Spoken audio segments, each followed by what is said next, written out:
Hello, everybody.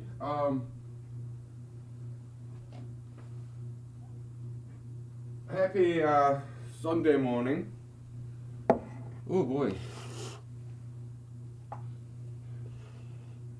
Yeah. We're back. Okay. So yesterday we finished up. I mean, after we ended yesterday's episode, I was sitting here for a while, trying to make sense of this. Okay. Yeah. I think we are getting close, but we are not quite there yet. Okay.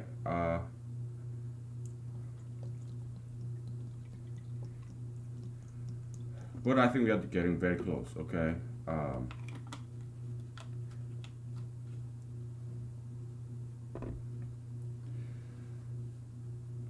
oh boy.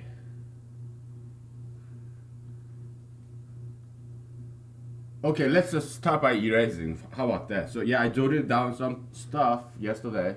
Okay. Um, but we'll go over it because I'm not gonna forget it. What I wrote down. It's just last night. So, but I do need to put my blanket on my lap and put on my scarf and nightcap. It's a little bit chilly. I mean, the temperature nowadays is perfect. It's like what? Uh, 20 Fahrenheit, something like that, is just nice spring weather for us in Alaska. You know? And nowadays, lower 48 is even colder, right? In, I mean, at least where I live in Alaska, it's not that cold, okay? Where do I live in Alaska? I'm not gonna tell you, okay? For my privacy reason. Again, that's public secret as well. It shouldn't be very hard to find in the internet where I live, but uh,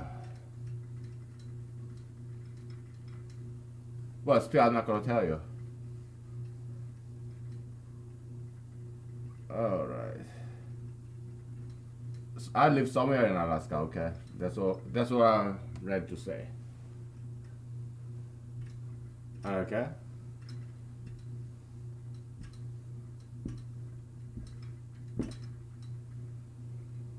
Ah.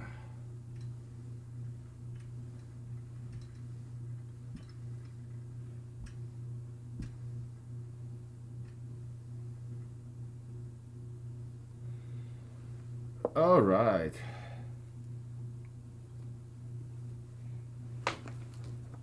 Oh boy.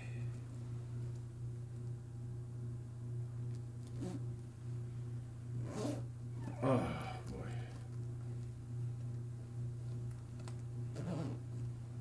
So,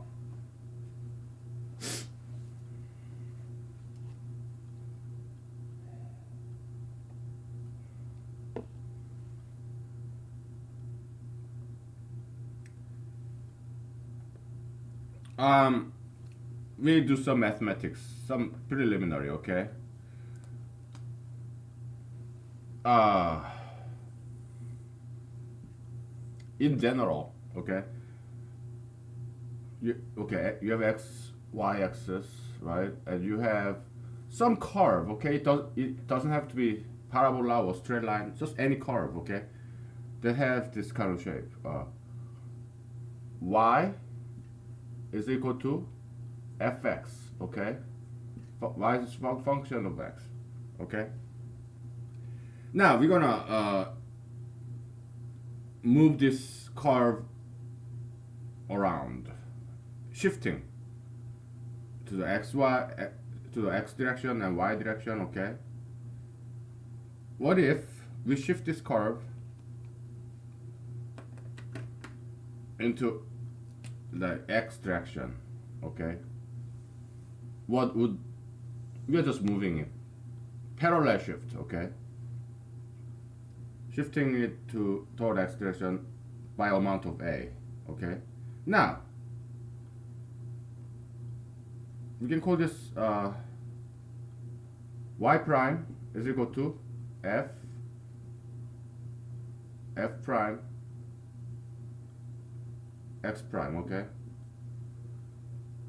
This new point is what, x prime comma y prime, okay?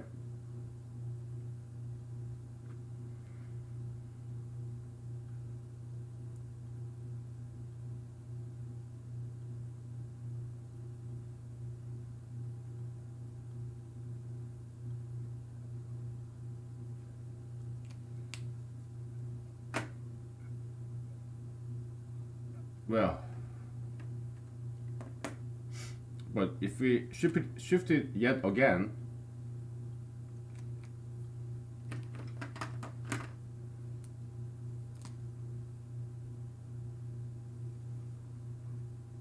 okay? Now this we call this just focal point, okay? The bottom of this parabola, right? B. You shift as much as B toward y direction, okay? And we call this yellow, so that's this red function, blue function, and the green function we call it y2 prime.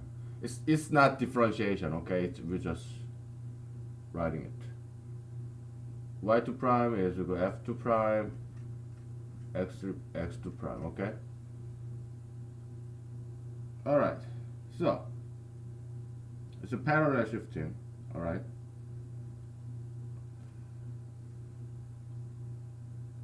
Ah, boy.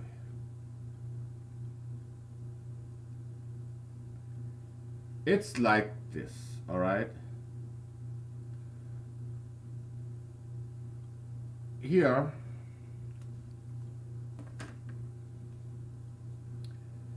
if you shift it just horizontally, x prime, here's x prime, right? A new point in this new red line, okay? If you subtract a, that's what x is, original x. From x prime, okay, this dot, if subtract a, then it becomes the original x, a dot in this blue line, okay? Can you see all this? Okay. And y, well, y is the same, right? So we plug that in, the original equation. Y and y is equal to y prime. Because we didn't move anything y direction, okay? So here,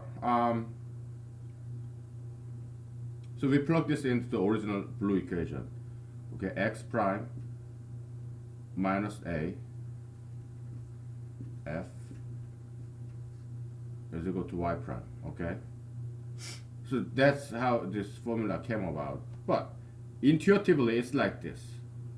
From blue to red, because you move this curve to the right, I mean, kind of sounds like we're talking politics, right? To the right, become more conservative, I guess. Conservatize something. All right, if x is increased, all right, to preserve this equation, you need to, because x prime is kind of bigger now than original x. So yeah, you want to subtract something to preserve the equation. See what I'm saying? We talked about this long ago, okay? Same way, okay? If we move this curve upwards, then it will look like this. Now we have a green curve over there. Y minus b is equal to f x minus a. Yeah, we'll just get rid of prime to prime, okay? Because we are still in XY axis, okay? So that's the new curve equation, all right? So again, why are we subtracting b? In order, originally it was like this: y is equal to fx, right? Y was equal to, used to be equal to fx, but we increased x by a amount, we increased y by b amount, okay? So this guy, this new guy that we used to call x2 prime, y2 prime, it's a lot bigger than original y and x. That's why we, in order to preserve the equality equation, it needs to be subtracted by b amount and by a amount. Okay, that's intuitive way to understand this formula of parallel shifting. Okay, so we have that. Okay, and this equation, this method holds true for any geometric object. Right? You have circle, right? X squared plus y squared is equal to r squared, right? That's a special circle where the center is 0, 0, like here. But what if center is here, a comma b? X minus a squared plus y minus b squared is equal to r squared, okay? Yeah, it's something. It's called something like parallel shifting or something of any geometry object. Okay. So those are the preliminaries. Okay. You go into x direction by a, then you subtract it. That's the new equation of that parallel shifting. Okay. After the parallel shifting. All right.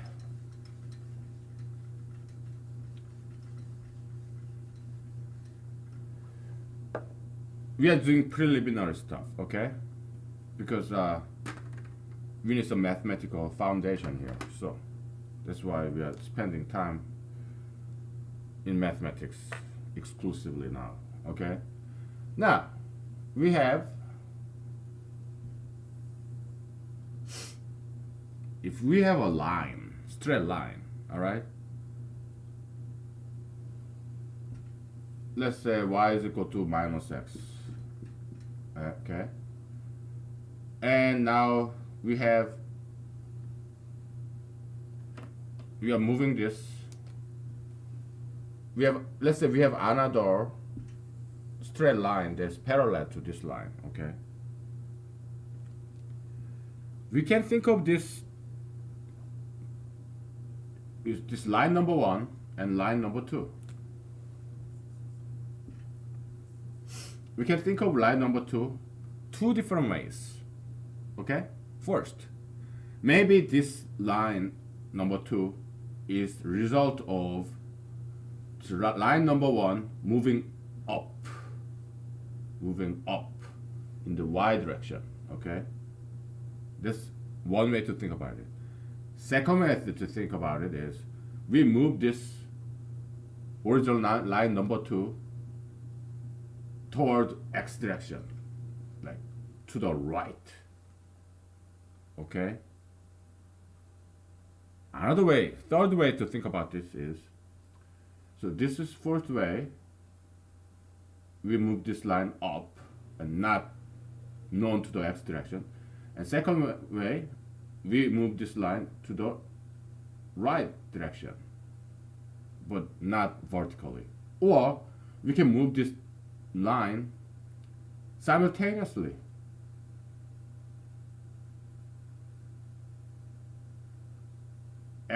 To x direction and to y direction. Okay, so it's a vector summation. Okay, all right. Yeah, they will result in the same line number 2.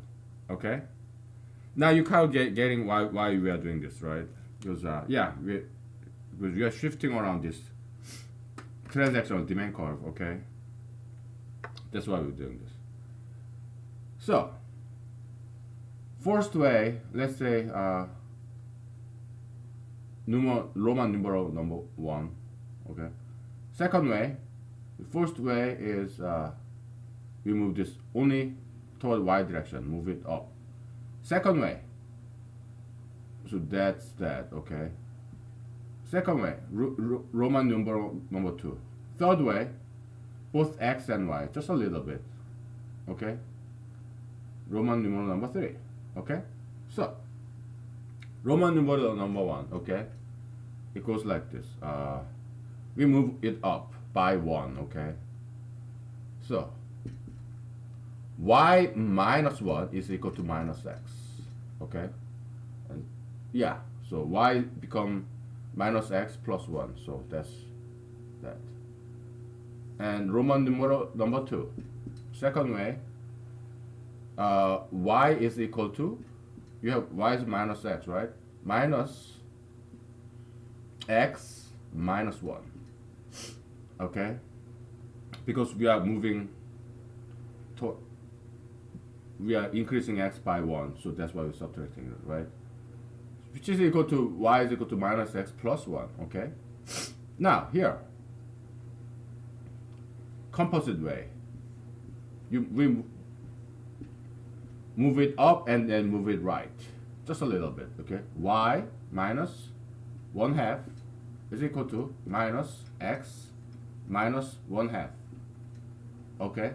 Then y is equal to minus x plus half.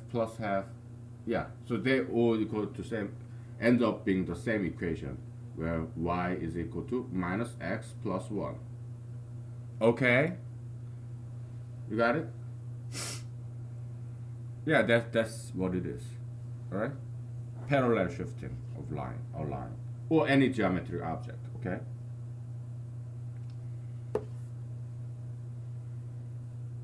I guess I'm getting better at teaching mathematics, I guess, because we've been doing this for a long time. So, but that's good. Oh boy.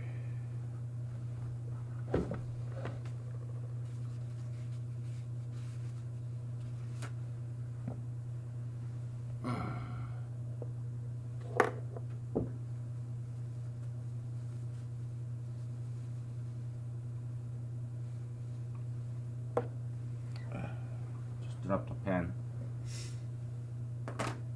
Another pen. Oh man, the world is falling apart. Just kidding. Just dropping some pens.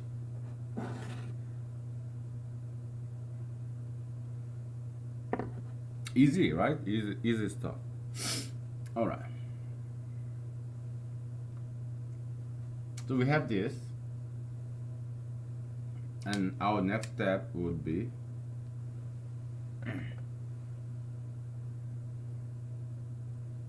alright, that's good.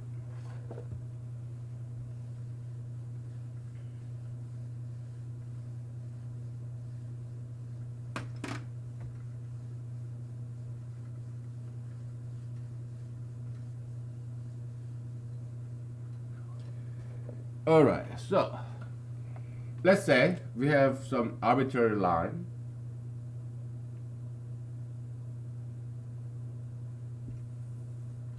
We call this y is equal to minus ax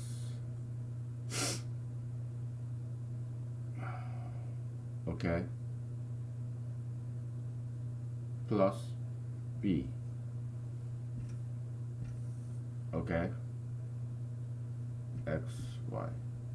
So this line is y is equal to minus ax plus b. Okay, now we said okay, one general observation is this: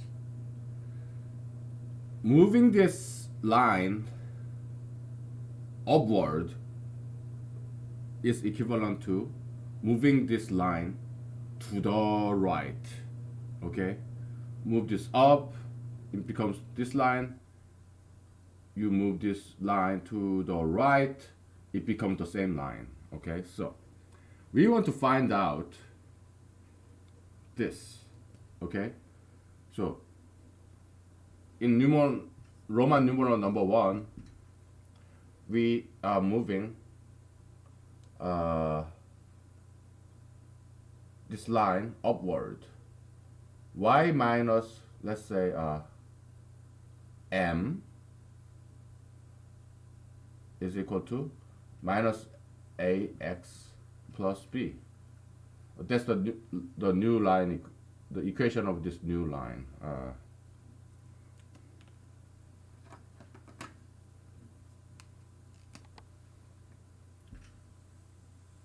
Okay.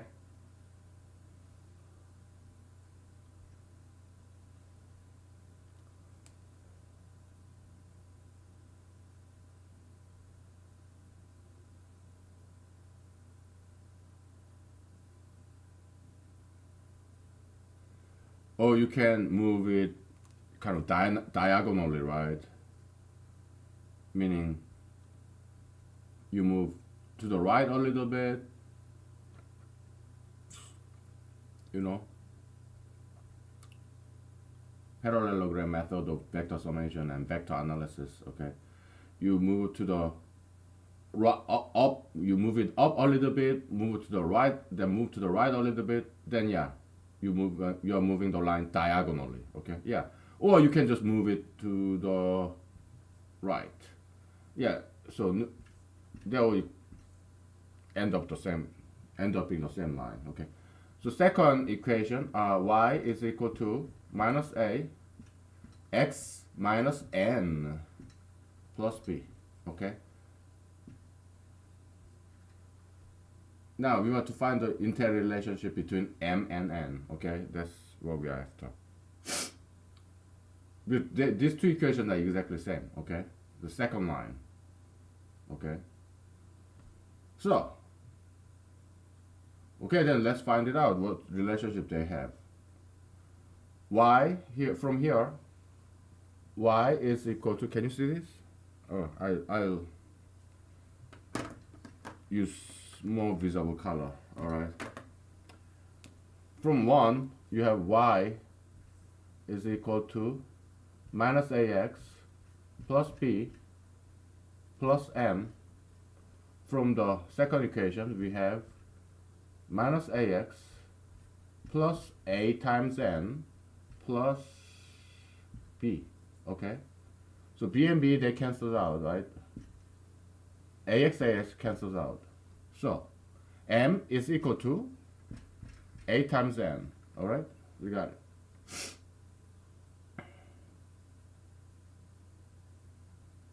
Yeah.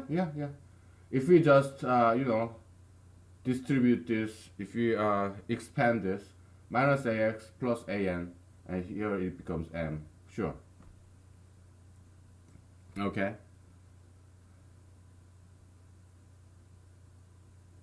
When a is equal to 1, yeah, m plus m is equal to n. Okay. You're moving up by m, moving to the right by n.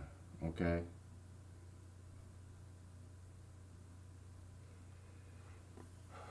And so that's generic relation, and for simplicity we assume a is equal to 1. I mean, in our scenario, because we want to make calculation as easy as possible. Okay,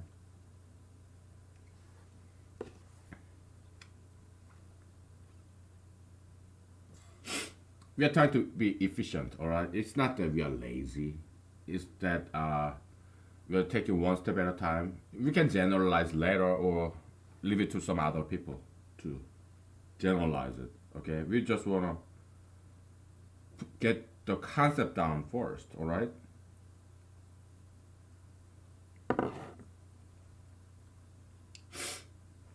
Okay.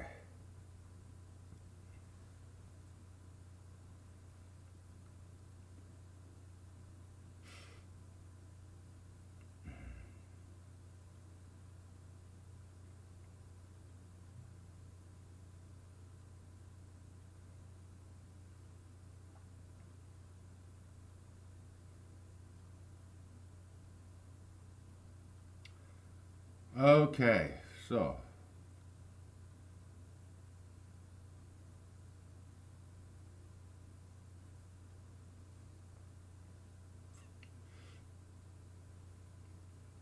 let's think of this just a little bit more. If A is big, it means it's a very steep decline. Okay. So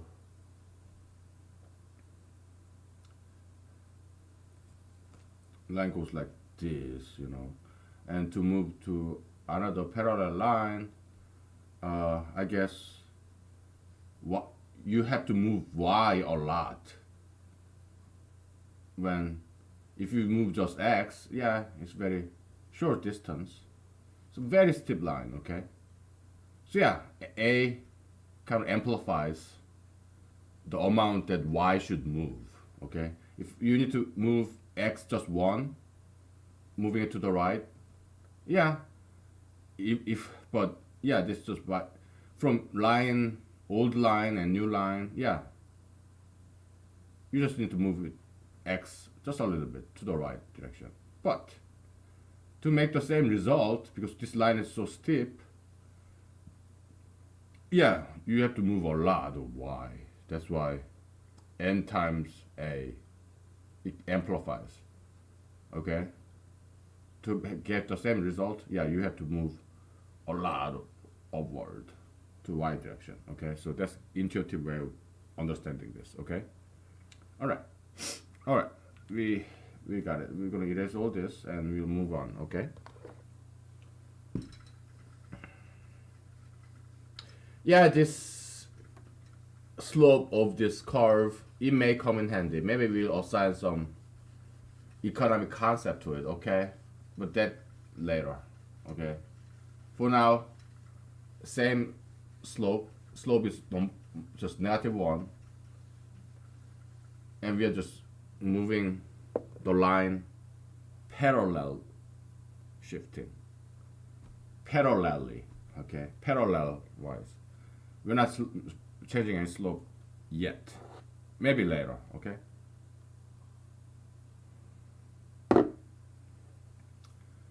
So,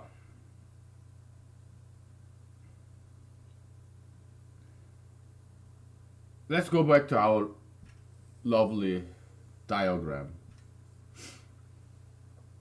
Okay. Oh boy.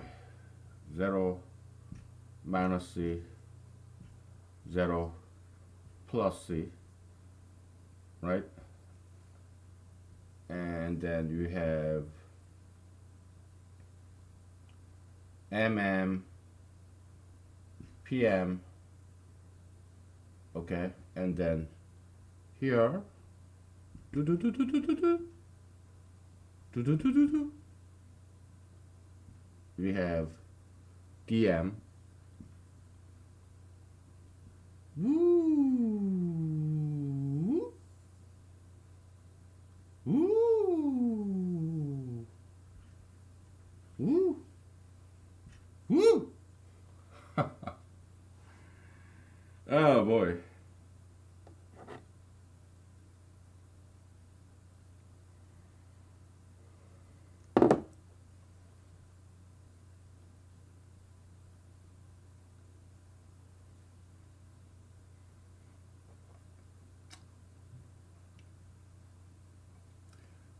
All right.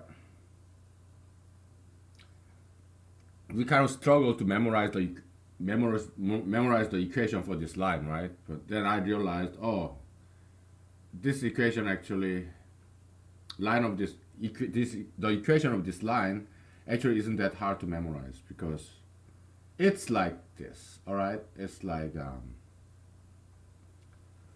what's the slope of this equation? You have it's going down, right? So yeah. Here's your M. We call this MM as M, okay? M plus C, right? And here is your DM. We just call it D, right? So D over minus M. So minus D over M plus C, which is P. PM, we just call it P, okay? So yeah, that's the slope. Minus D over P. That's the slope.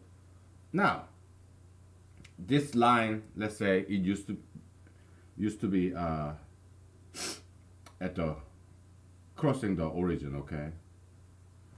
But you are moving it to the left, I mean to the right by m. Okay, so okay, x minus m. Okay, and that's y, right?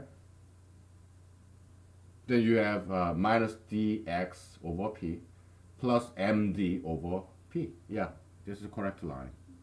The correct equation for this line, okay? So,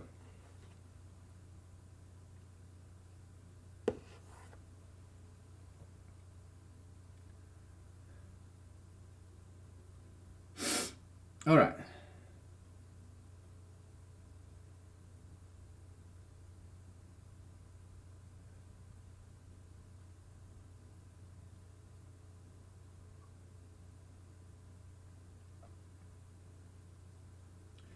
So for simplicity, okay, we're going to assume d is equal to p here, okay? So what is y? Because it's like this.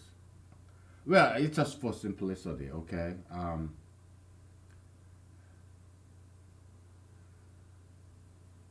This slope, let's just assume it's negative 1, okay? Just for ease of calculation, okay? Because we can generalize it later, all right? Or we can leave it up to some other people, okay?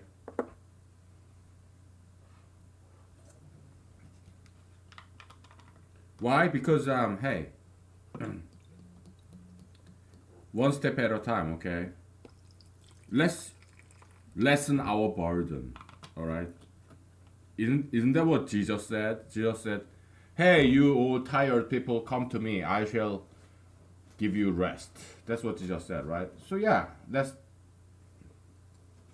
not overburden ourselves. And so for now, we're gonna take an actual break, and we'll get back to it. And we're gonna play with this curve, okay? Okay, let's take a break. Woo! Hot, hot, hot.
Okay.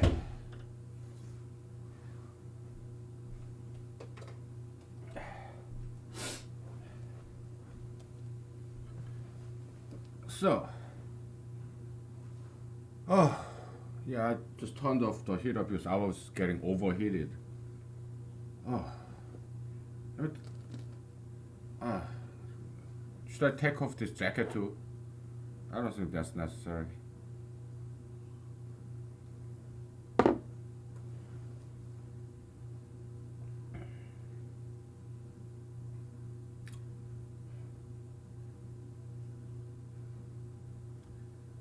Okay, so parallel shifting in with this Z curve. Um, the demand curve move up when demand increases. You have this pasta business, by the way. You know, I want to see you. Maybe you want to see me, or not. But maybe I want to see myself because when I use laptop camera, so when I'm watching the camera lens, below the camera lens, there's this screen, laptop screen. Maybe I want to see myself. Maybe I want you to see me. I don't get to see you anyway. I mean, this computer screen, you're not even here. Whatever.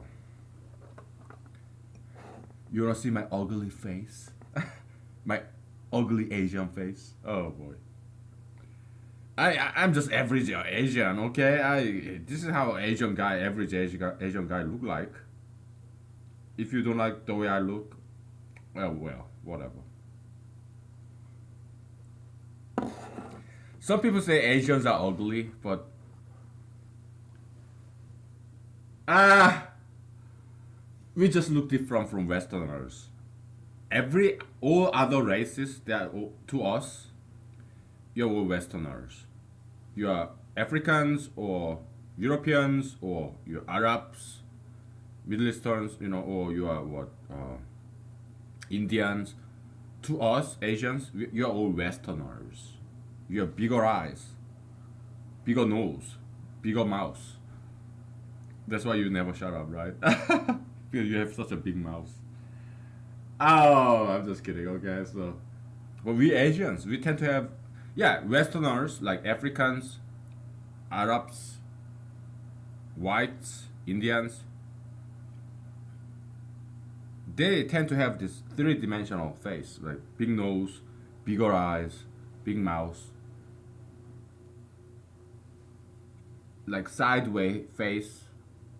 But we Asians, we have pronounced cheekbone, so we tend to be we tend to look a little bit flat. We're taking break from economics, okay? We tend to look a little bit flat, okay?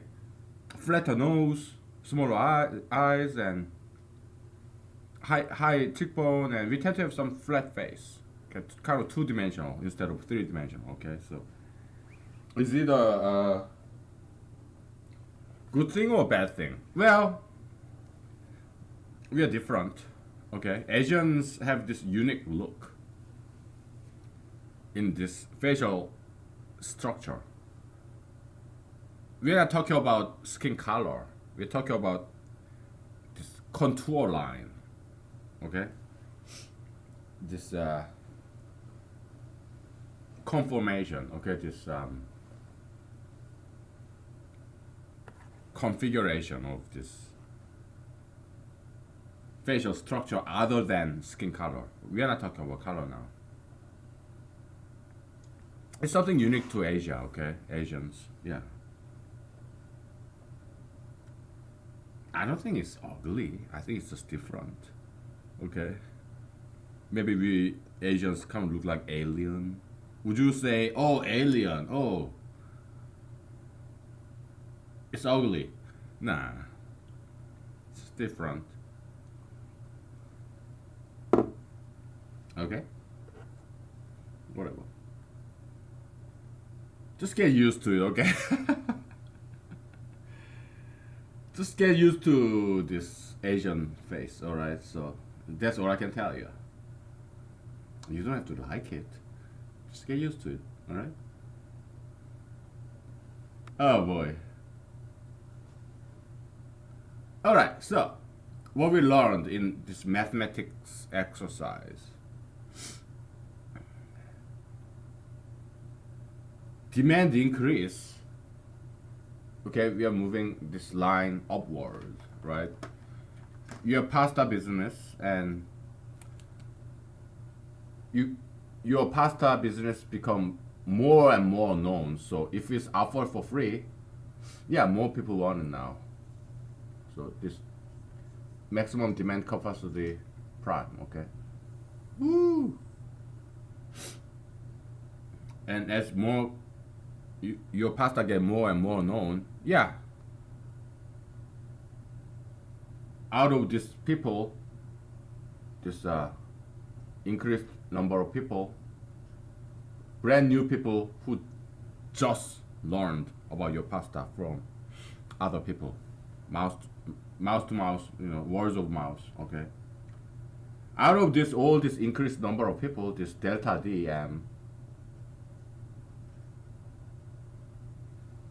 some of them are rich, richer than the richest person who used to know, who knew about your pasta.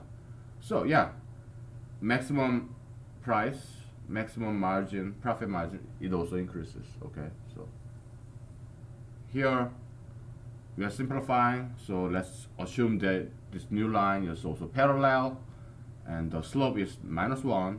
Okay, just to simplify. Okay. Yeah, so we have that. So demand increased, and guess what? Price increased too. Okay? They're one of the same thing. Okay? Because you can see this new curve as moving to the right or moving upwards. One of the same thing. Okay? That's all we learned previously when we do all this parallel shifting. Now I'm cold. I'm gonna turn the heat up. Okay.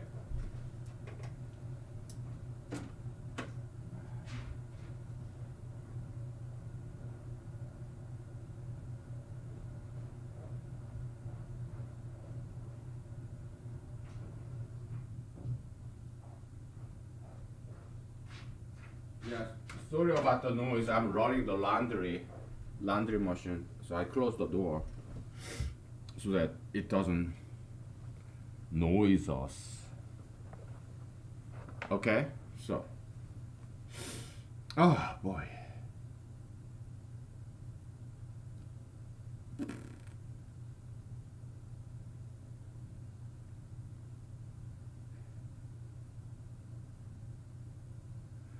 And okay, so next step. Oh yeah, here we used to have optimal profit margin, right? Optimal price, optimal transaction amount. Okay, this transaction, right?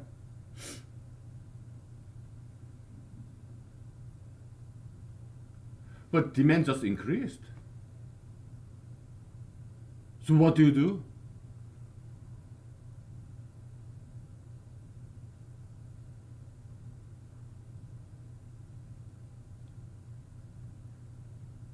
Two possible scenario when the demand increases. Okay, there's some competitors, brand new market participant. Okay, yeah, they may come and then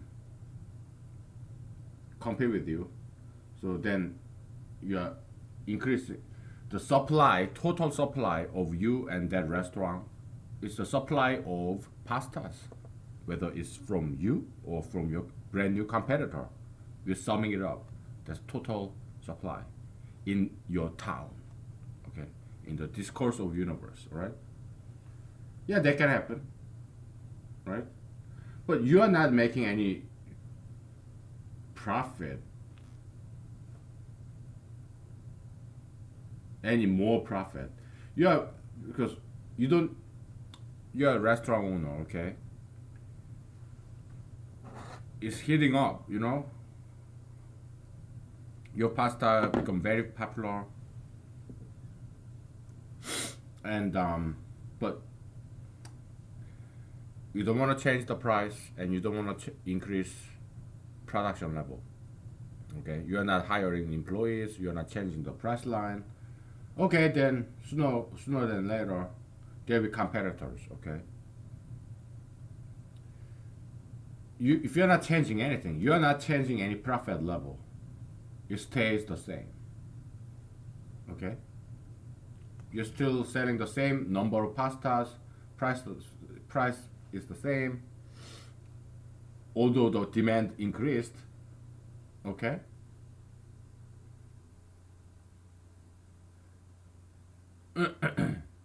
but a competitor jumped in, so now he's making the same profit as you. Okay, this delta t from here to here is the kind of brand new customers. Okay, it's a delta d. Okay, same as delta d here. All the new customers who just learned about your pasta,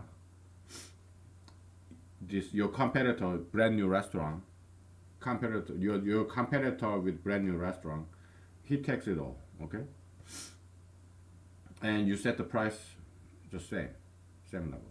Okay, so yeah, the total money spent in this pasta industry doubled.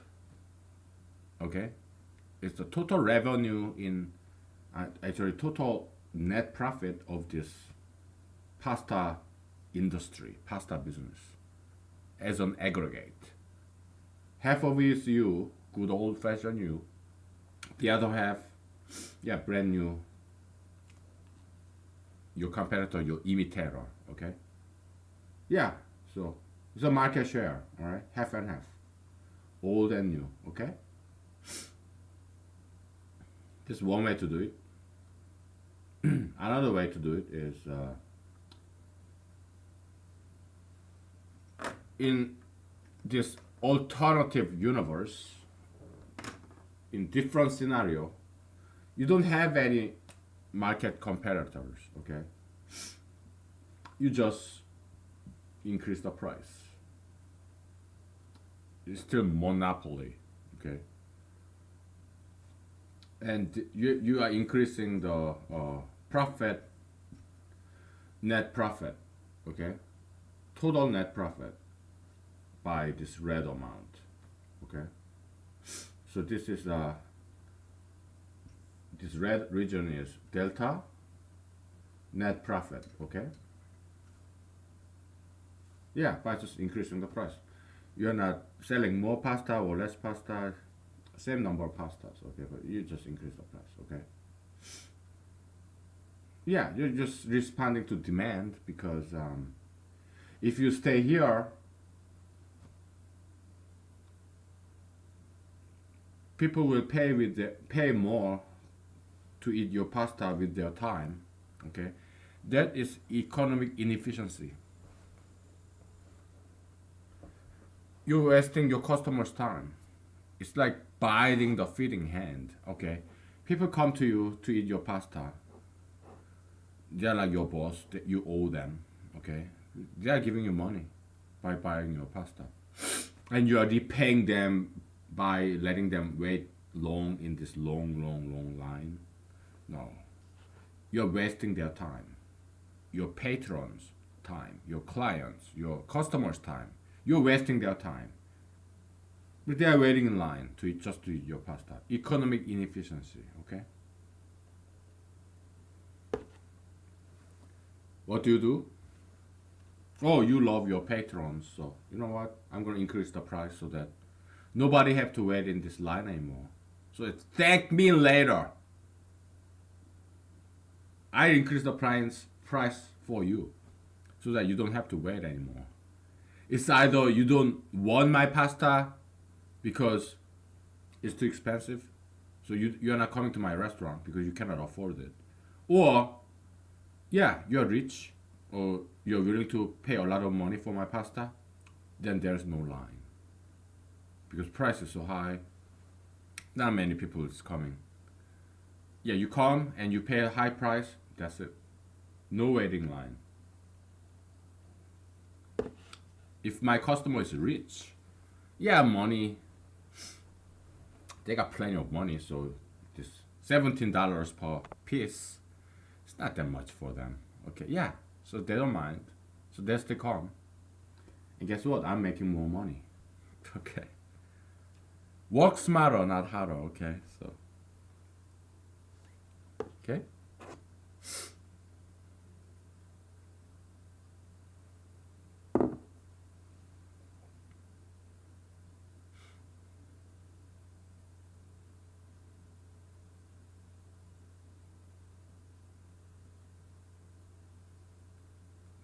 What am I chewing? It's not some maggot in the vodka from those plants, wild plants. No, it's the chunk of this chaga mushroom. It was very hard, but being in this vodka for more than a year, it's all softened up, so I can chew it. Yeah, chaga pieces. Yummy. Very woody, wooden kind of, but it's very chewable now by now. Yeah, or you can do this. Okay. Third option, just to make it complete. Okay, paint it. We'll paint it brown. Okay, we're gonna paint it brown. Yeah, maybe in the middle. You know, yeah, you're a new competitor and okay. I guess it goes like this. So yeah, you're new competitors, right? And then there's you. So both of you and your competitor, they have the same price. So your competitor gets some profit, or you have existing profit plus this increased amount. Okay. Because both your competitor and you have higher price now, higher price. Okay. So yeah, you can divide that. Didn't Jesus say, share it with your brothers? Jesus said that. Share it with your brothers. Okay. Yeah, Jesus said that. What Jesus ever said in the New Testament is such a plain English, very simple English. But they say truth is simple, right? It's people who obfuscate it, complicate it. No, truth is simple. Yeah. Share it with your brothers. Well, that's what I'm doing now. I'm sharing the knowledge with you. Okay, so almost time to take a break. Oh boy. Okay.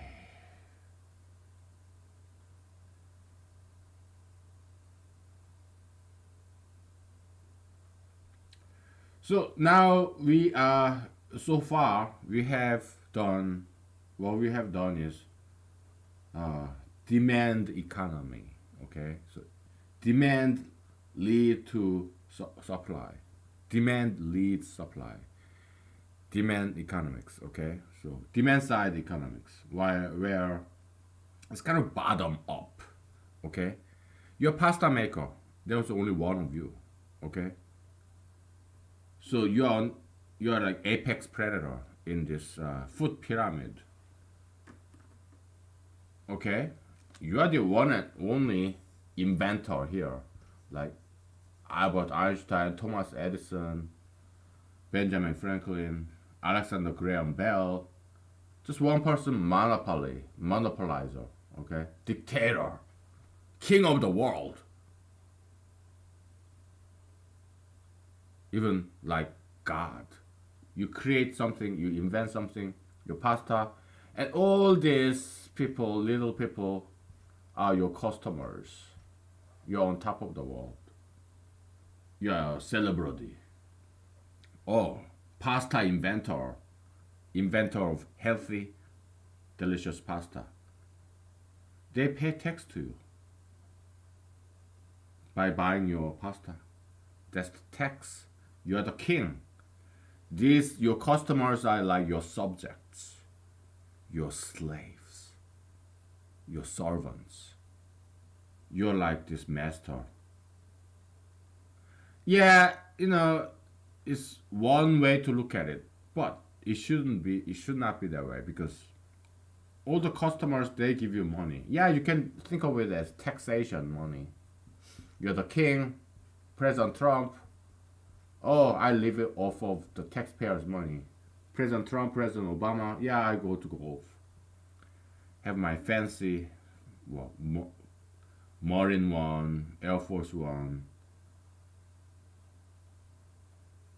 I go to golf club and I play golf. If you're John F. Kennedy, yeah, I have sex with all these prostitutes like Marilyn Monroe for free. Yeah, I pay them, but it's from taxpayers' money. So JFK, John Fitzgerald Kennedy, he turned White House to a whorehouse. Okay, that's JFK's legacy. Okay, so I'm not a huge fan of that man. Okay, probably that's why God was so pissed, and God killed JFK, right? It was Oswald. I'm not saying it's the right thing to do for a man because murder is wrong, but on a higher level, I think that's why God killed him because he was pissed. Oh, you turned White House to a whorehouse. I'm gonna kill you. That's one theory, okay? Yeah, but don't kill anybody. Don't kill the president. Don't kill anybody. Don't kill politicians. Don't kill yourself. Don't kill me. Don't kill anybody, okay? Murder is wrong. By the way, this kind of looks like Hershey's. Hershey's Kisses. Kind of brown chocolate, whatever. Yeah, but if you're a restaurateur, yeah, your boss is your customer. Because they give you money, right? They're like your employers, okay? Yeah, so you are their servant, right? As a restaurant, so you're serving your customers. So yeah, customer is the king, okay? That's an expression in Korea, okay? Customer is the king. You serve your customer. You accommodate to your customer. You do what they tell you to do. Customers. It's very democracy, right? In democracy, yeah, president is a public servant. He's supposed to serve the people, right? But structure-wise, it kind of looked the same. Back in old days when there's king, subjects, taxation. King take money from all these subordinates and to enrich himself. It's just two different ways to look at it, okay? We'll take a break, okay? So, see? Economics and politics is all connecting together, okay? That's the magic of humanology. We don't just do economics. We do politics, economics, everything. Human world, religion, okay? But we distance ourselves from psychology because psychology is evil. Okay, psychologism is a toxic, destructive ideology, right? Not psychologists or psychiatrists. They're just people, victims of psychologism, okay? And we are here to save them, exorcise them, okay? Because what they need is humanology, okay? Psychologism possess them. We are trying to kick out that demon of psychologism out of those people, okay? We are here to help. Okay? All right. We take a break and we get back to whatever, right? All right. Oh, it's getting cold, man. We'll take a break. All right. All right. Okay.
Okay, we're back. Um, oh boy, yeah, it's snowing outside. So I don't mind too much. I don't have garage, so my car is sitting outside. So when it gets real cold, I have to plug it in, you know, so that I can start the engine when it gets very cold. But snow when it snows, yeah, I have to clear the snow off my car windshield and whatnot, so that I can see, so that I can see while I drive next morning. Oh boy, but yeah, snow is not too bad. Okay, so let me put back on my scarf and my nightcap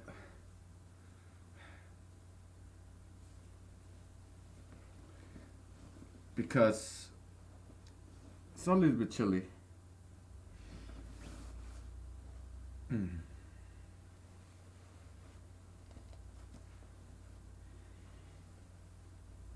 All right, I brought my wine here. Mm. Oh, good, very good. Okay,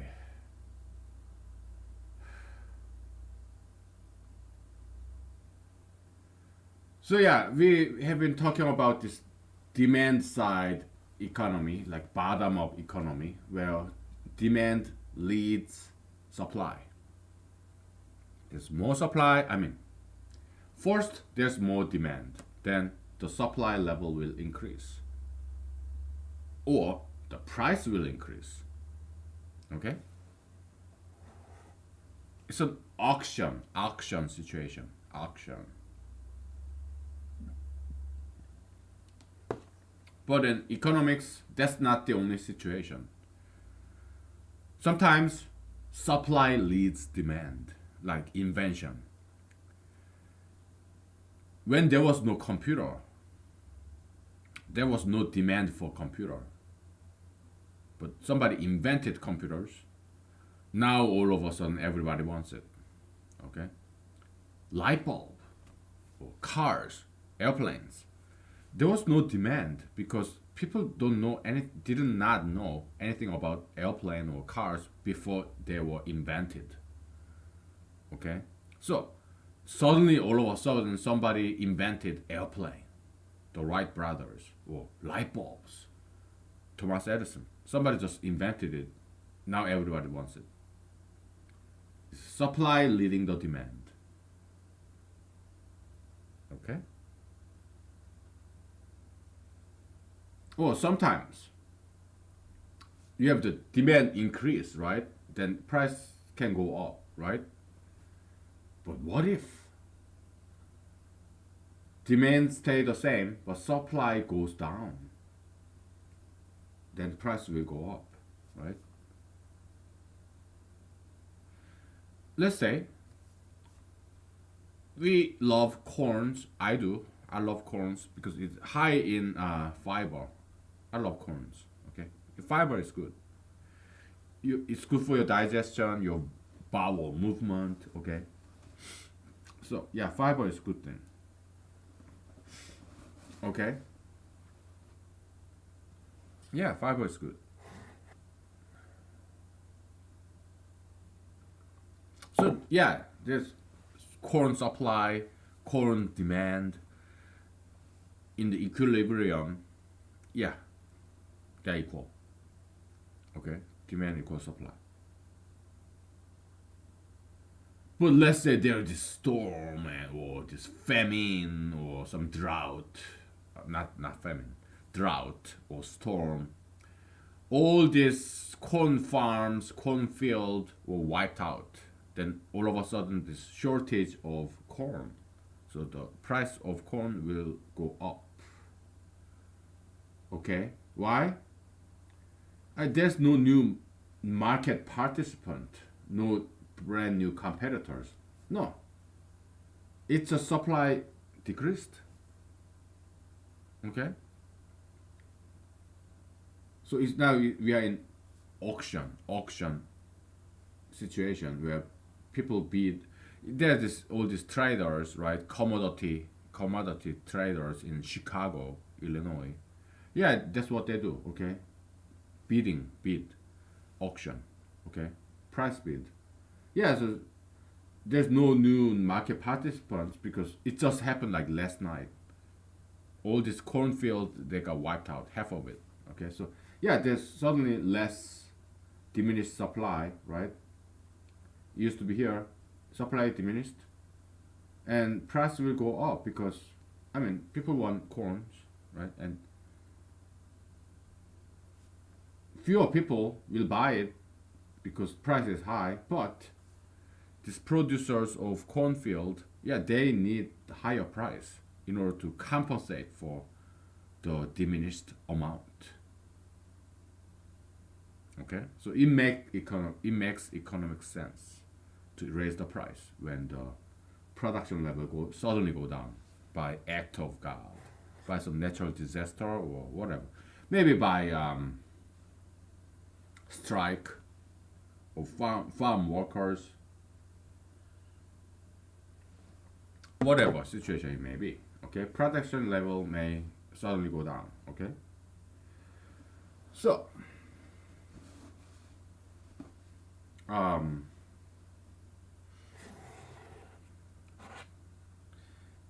this mushroom is kind of getting old. Okay, I want some fruity stuff. Give me some berry drinks, please. I want some berry drinks. Yeah, cranberries, blueberries, all natural Alaskan berries. I want it. I want those. So we take it nice and slow, okay? So, boy, we let's put some vodka in there. I'm an adult. I'm at home. It's Sunday morning. Yeah, it's morning. So you start drinking vodka in the morning? Yes.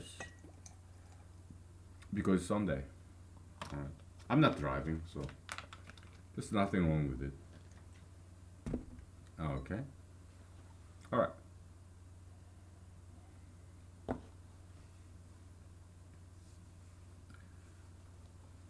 Okay.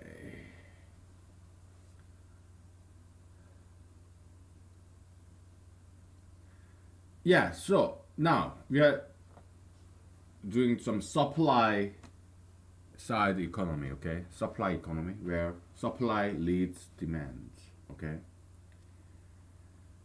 So there are diminished supply, and then price will go up, okay? Because, I mean, it just happened last night.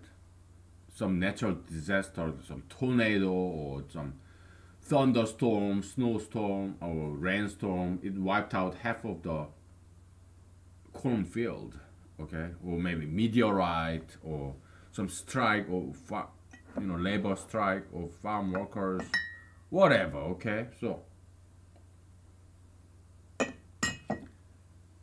yeah, it's not that demand level it changed. No, demand level is this blue line. It didn't change at all. Okay, it's just that the supply went down. Then this optimal, this equilibrium. Okay, supply level went down. So now, only in reasonable course is because you cannot increase the supply of corn overnight. It takes time to grow this corn. Or let's say if it's cars, okay.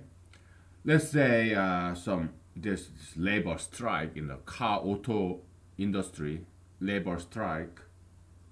All this factory manufacturing labor force, yeah, they decide to strike. Okay, they stop working, so production level go down. It's not that demand level changes. No, demand level stay the same. People still need cars, right?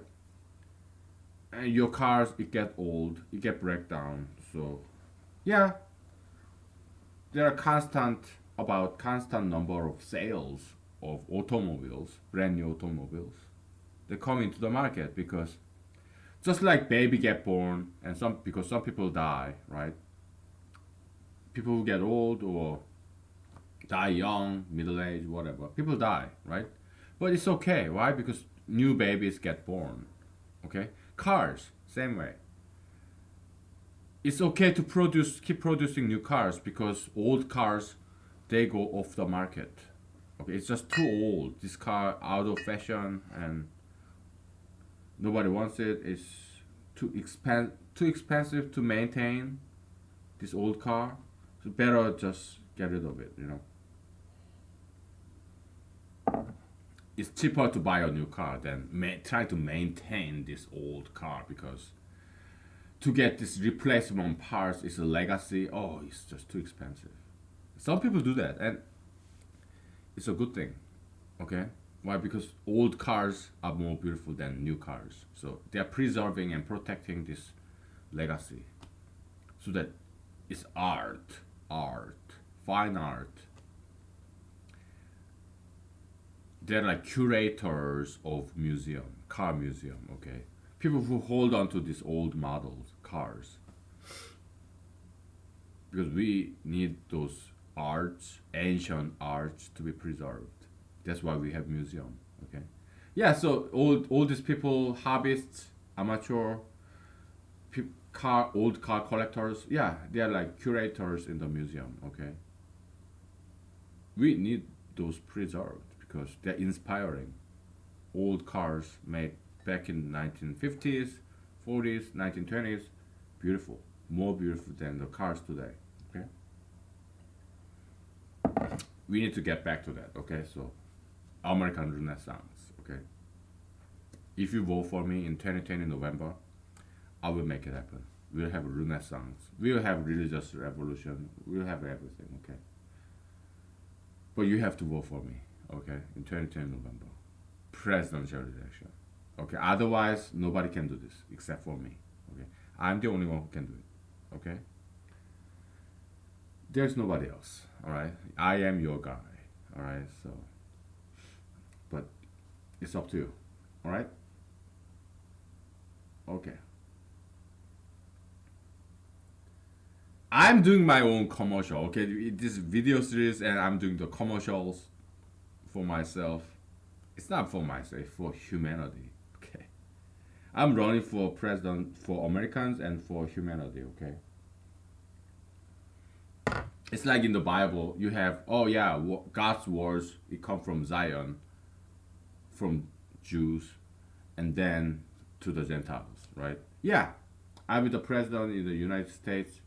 If you vote for me, I will save America first, and then we'll save the world. Okay, it's that Zion concept.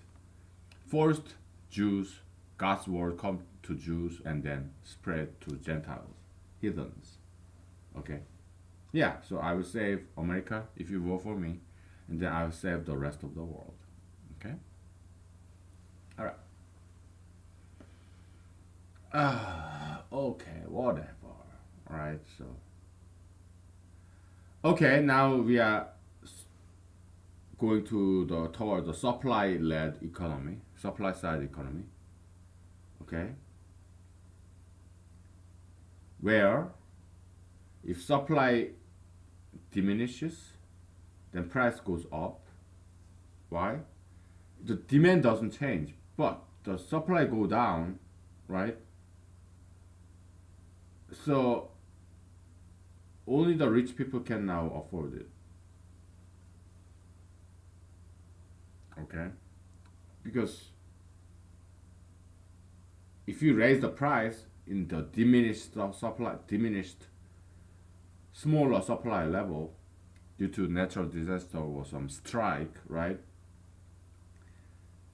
Yeah, rich people, they're not gonna mind if price go up. They can still afford that because they are millionaires, billionaires. So okay, this one car is what now its price is like what, $100,000 as opposed to $70,000. Yeah, I'm a millionaire. I'm a billionaire, so I can still buy it. Okay. So yeah, demand level stay the same, but supply level go down. Okay. price can go up, okay? Or it's first come, first served. When there's long line, if price stays the same, so customers pay with their time instead of money. If price stays the same, either way they will pay higher price or higher waiting time. It's either when supply level go down, demand level is the same. If demand level stays the same and supply go down, it's either you pay with your time or you pay with your money. Either way, the price go up. Okay.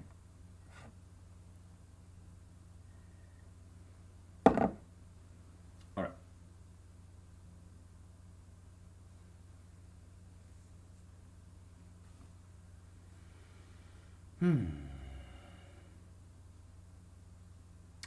It's almost time to take a break.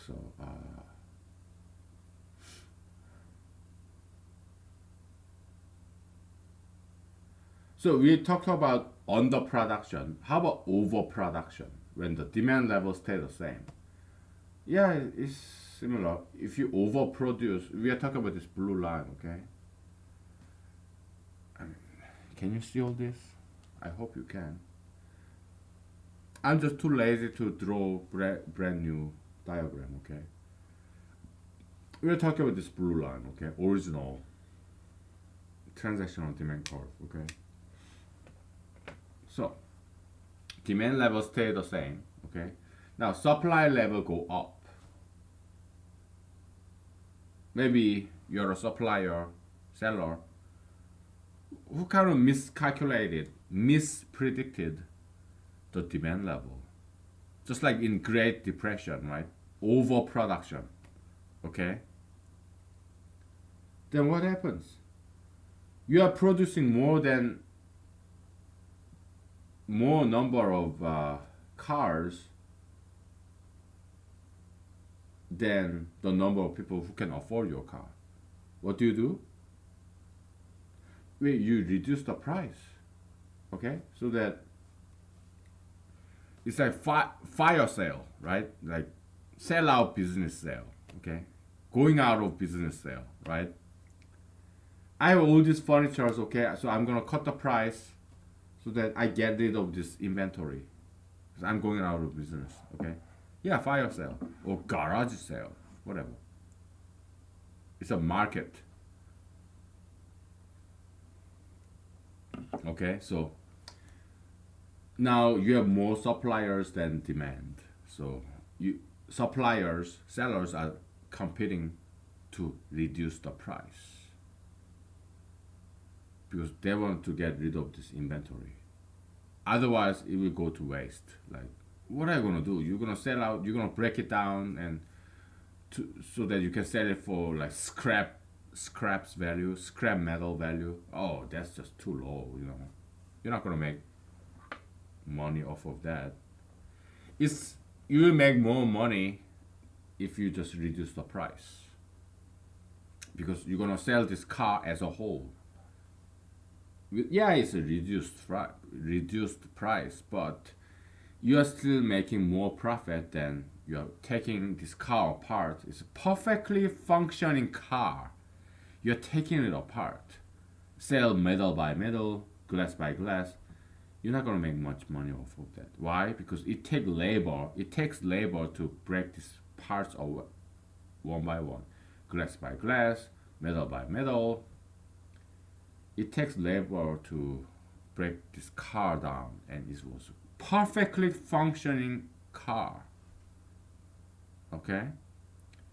Economic waste. Just like in the housing bubble during the George Bush Jr. era, they build these homes and nobody's buying it. So what do?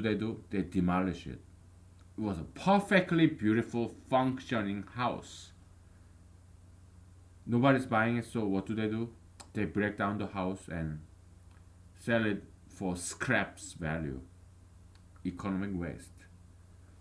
You see, John Maynard Keynes was wrong. Bubble is bad.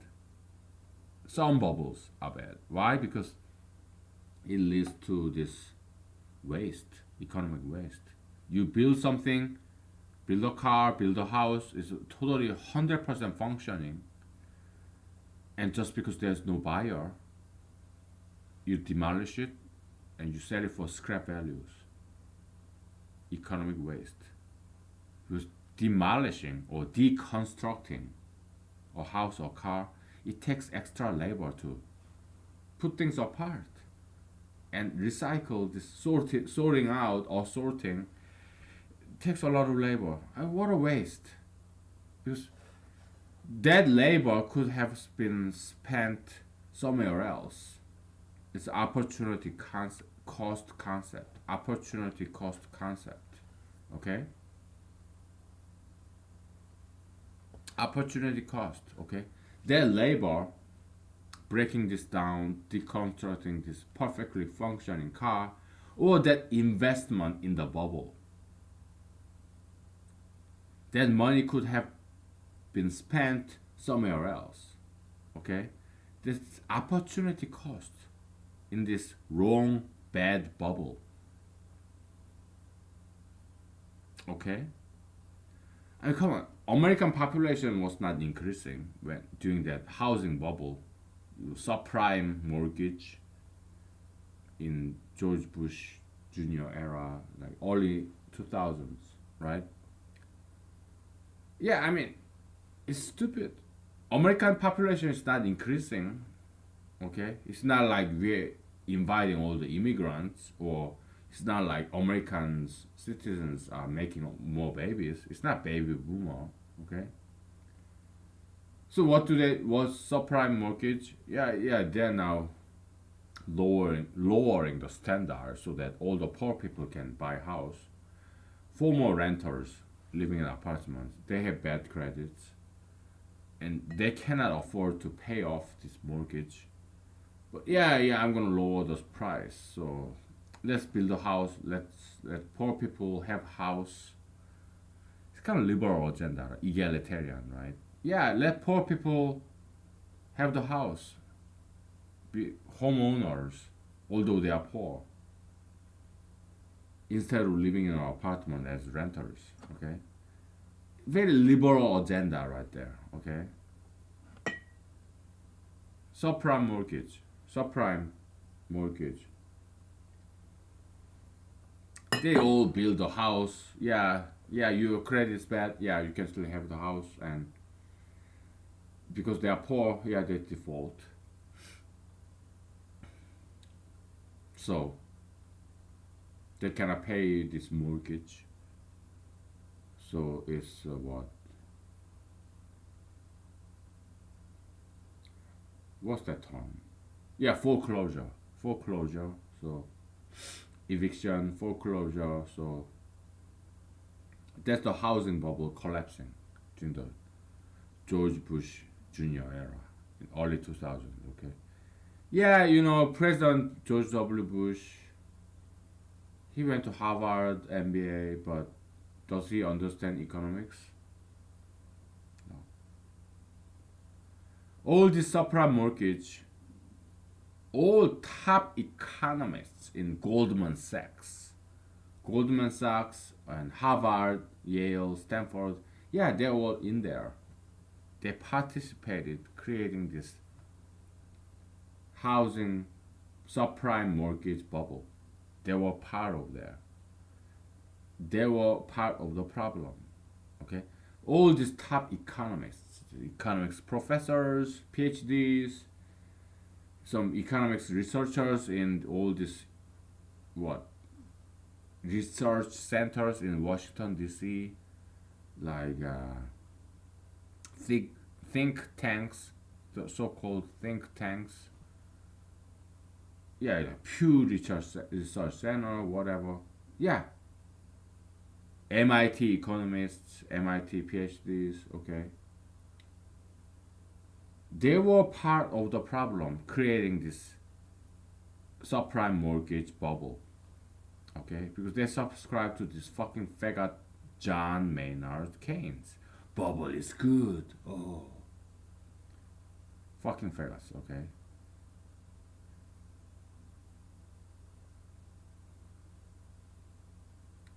All these Harvard, Yale, Stanford, all these elites, they are working machines. Okay, they are not leadership material.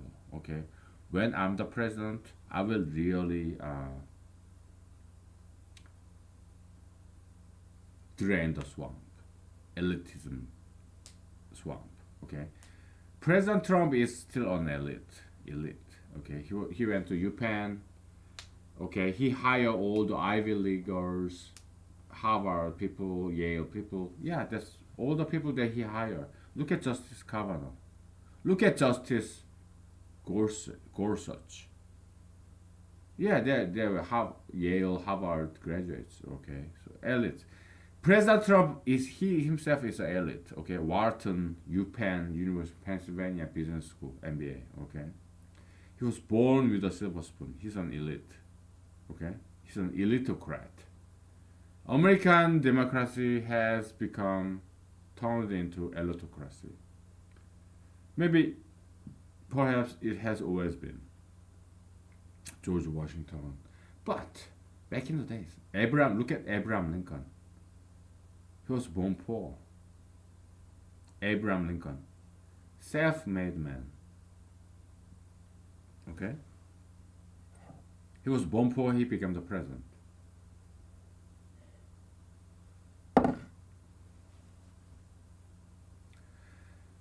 Perhaps President Obama too. He grew up in a single mother. He was not rich. Okay, yeah, President Obama. Yeah, single mother. Okay, he wasn't very rich. He wasn't born with silver spoon. But yeah, he had industry. So yeah, American democracy. Yeah, it's not too bad. But still, he went to Harvard, Columbia. Okay, President Obama. He only appointed the elites from Harvard, Yale, Stanford, Princeton, whatever, Ivy Leagues. Yeah, President Trump, he does the same thing. That needs to change, okay? Elitocracy. Ruled by elites. That's not democracy. It's not ruled by people. Okay? 99% of Washington D.C. officials, they look so proud. Oh, I'm smarter than you. Oh, I'm more educated. I went to fancy schools, Harvard, Stanford, Yale. Yeah, I'm better than you, you know. Washington, D.C. today. Elitocracy. Ruled by elites. We need to change that. Okay? When I'm the president, yeah, I'm going to hire people like you. Some of you. My friends, yeah. Moms and pops, average Americans. I am one. I'm just like you, average American, okay? So that's what I'm trying to achieve in this 2020 vision 2020, okay? That's my presidential slogan, okay? Okay, so if you buy that, then vote for me. If not, whatever.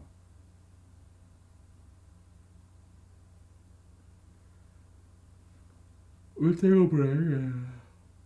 We'll take a break and we get back to this, okay? Let's erase this and let's do supply-led economy, supply-side economy, okay? Where supply go up first, then demand increases, or supply go up and demand stay the same, or supply go down and demand stay the same.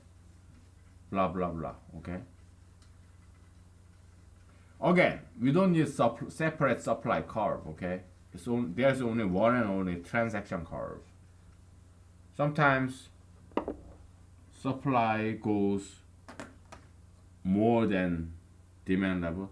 So this transaction curve, the Z curve, is where supply is equal to demand. It's the equilibrium point. But sometimes demand goes up or demand goes down when supply stays the same. Okay? Or sometimes demand stays the same, but supply go up or supply go down. Okay? Sometimes demand and supply both go up. Okay? Sometimes demand and supply both go down. Okay? Sometimes demand go up and supply go down, or sometimes demand go down, supply goes up. Okay, but there's only one transaction curve, Z curve. Okay, so we'll take a break. I'm getting really hungry now. Oh boy, I gotta eat some snacks. Okay, because my stomach is barking at me. Oh boy, I'm gonna have some pretzels, just like President George W. Bush Jr. Hopefully I don't choke. Okay. Okay, let me have some pretzels. I'm getting really hungry.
Okay, instead of having some food, well, we're kind of fasting here, so I just took this generic brand Tom's from Walmart. That's good enough. It has some calcium in there, so it's so good. Tom's is kind of like calcium dietary supplement. Okay, so yeah, okay. Supply side economy. Okay, so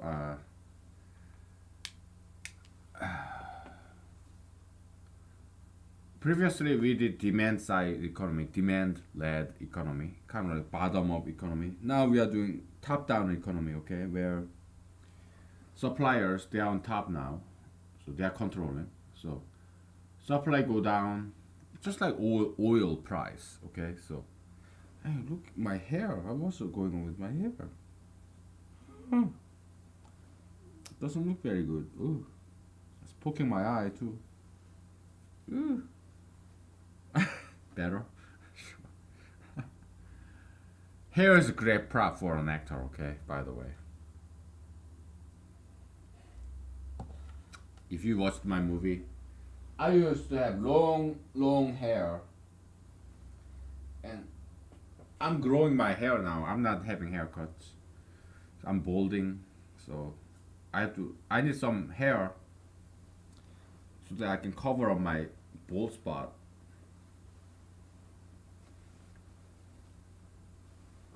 Okay. Anyway, so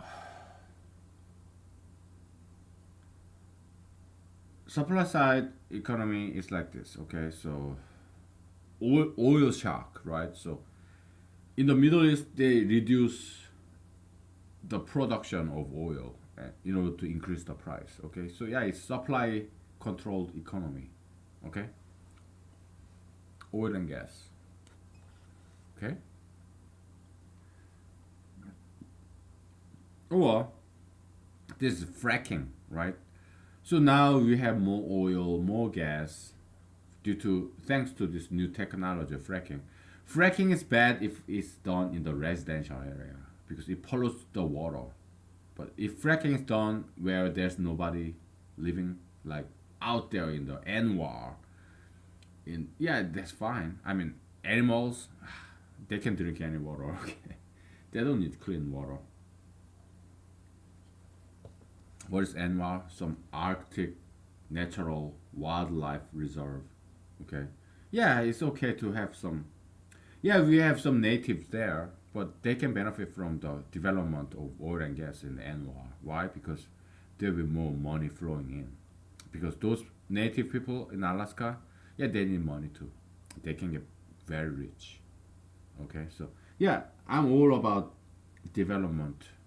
Yeah, go ahead, do it. Okay, so yeah, President Trump is doing right, and the Alaskan senators, congressmen, yeah, they're doing right too. Okay, yeah, they try to develop Anwar. That's good. Okay, yeah, we're gonna enrich the native people living there, and we're gonna make oil and gas and animals. They're not gonna get harmed. Oil platform is this tiny little dot in this huge area. Okay, so they drill deep and yeah, just throwing the oil, no problem. Oil spill, yeah, we have to prevent that, but hey, you cannot make an omelet without breaking a few eggs, okay? So, yeah, there is environmental cost, but as long as there's some good regulation, okay, good standards, good enforcement of regulation, yeah, then it's fine, okay? And look at cars. Don't cars kill people? Yeah, there are people dying every day from car accidents, but just because cars are killing people, are we going to abandon this invention of cars? No. This benefit cost benefit harm benefit analysis. Okay. If benefit exceeds cost, we do it. Right.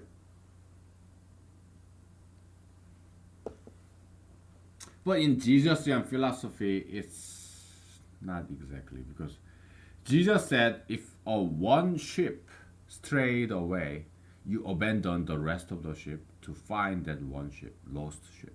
That's what Jesus said.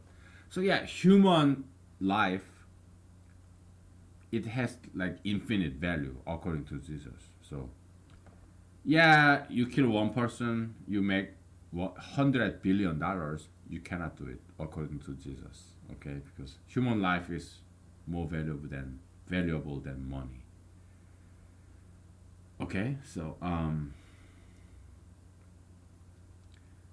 as a politician, we have this idea where okay, we are prisoners and they don't want to work. Okay, then we'll kill you and sell your body parts. Okay, are we gonna do it when I'm the president? If I'm the president, yes. Okay, why? I mean, we can innocent taxpayers, they cannot support. It's not just and fair that taxpayers pay for free food for criminals. That's not fair. They have to work. If they don't work, okay, we kill you and we start selling your body parts. Okay, because running a prison, it takes money, and money does not grow on a tree. Okay, and people need organs. So your body is worth like $100 million. Okay, your eye, your liver, your heart, oh, that expensive materials. Okay, so you're a prisoner, you are what, criminal, illegal immigrant, homeless person. Yeah, we're gonna clean up your body. We're gonna feed you with healthy food. We're gonna let you exercise, just like a this lab rat, mouse wheel.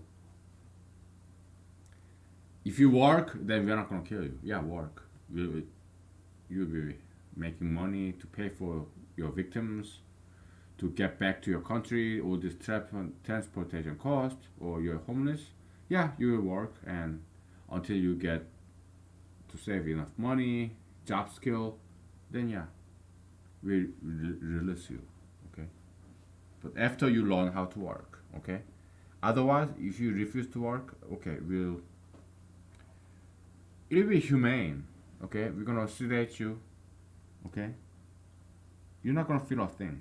We're gonna put you into sleep, and then while you're asleep, you're not gonna feel a single thing. So it will not be against Eighth Amendment of cruel and unusual punishment. Why? Because you're not gonna feel any pain. You'll be in sleep.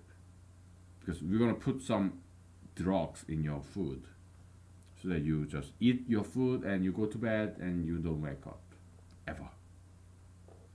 Okay, because you are seduced, you are in a coma, drug induced coma. Okay, and we start to take out your body organs. We'll deconstruct your body parts, your entire body. We'll start selling your eyeballs, your tongue, your genital organs, your skin, your liver, your heart, and we're gonna make a lot of money. $100 million per prisoner, and we start exporting your body parts, and we're gonna make a lot of money out of your body, out of your life. Okay? Am I willing to do it? Yes. It's a good business. Or how about all these laws against organ selling, organ sale? Well, we have to work with the Congress and change the law. Okay? Okay? That's the only way to get rid of crimes, homelessness, and illegal immigration. Okay? There's no other way. You have to make tough calls. Okay? I mean, didn't David kill Goliath? Because God told David to kill Goliath. Goliath was a human being. It's a homicide, but it's not murder. Why? Because it's legal killing. It's not illegal killing of human being. It was legal killing, moral killing. Okay, Some human killing, some homicide is necessary. Sometimes it's the right thing to do. Okay, like in a war. Okay, President Truman, he did. We think he did the right thing because it saved more people. Yeah, he killed some thousands, maybe tens of thousands of Japanese, but by dropping the atomic bomb in Nagasaki and Hiroshima, he saved. He saved. President Truman saved 100,000 more. So harm benefit analysis, cost benefit analysis. If benefit is more, we do it. Okay. I mean, God didn't just allow David to kill Goliath. No, God ordered David to kill Goliath. Okay. It was God's order, His command, divine command. Okay. We are trying to get rid of crimes, homelessness, and illegal immigration. Okay. We have to send very strong signal. I am the only one who can do this. Okay? There is nobody else who have the guts to do this. I'm the only one. And also I'm the only one with this idea. Okay? Yeah, I'm giving it to you for free. If you can do it, yeah, do it. But do you have guts to do it? Maybe. Yeah, then do it yourself. Okay? So that I don't have to become the president. I don't have to become the president. Okay? If you can do it, yeah, do it. Okay? I don't have to do it myself. Okay? I prefer you do it actually because I want to be anonymous. Okay? I don't want to sacrifice my privacy. I want to have private life. Do I want to be famous? Not really. Okay? No. I rather have my private life, my leisure, my private time, free time, okay? And do this. Completion of knowledge, okay? That's my preference. I'm just happy now. I'm running for president for your sake, okay? It's my self-sacrifice because I'll be sacrificing my privacy. Oh, there's these secret agents with me all the time. I would not like that, okay? So I want to be alone, right?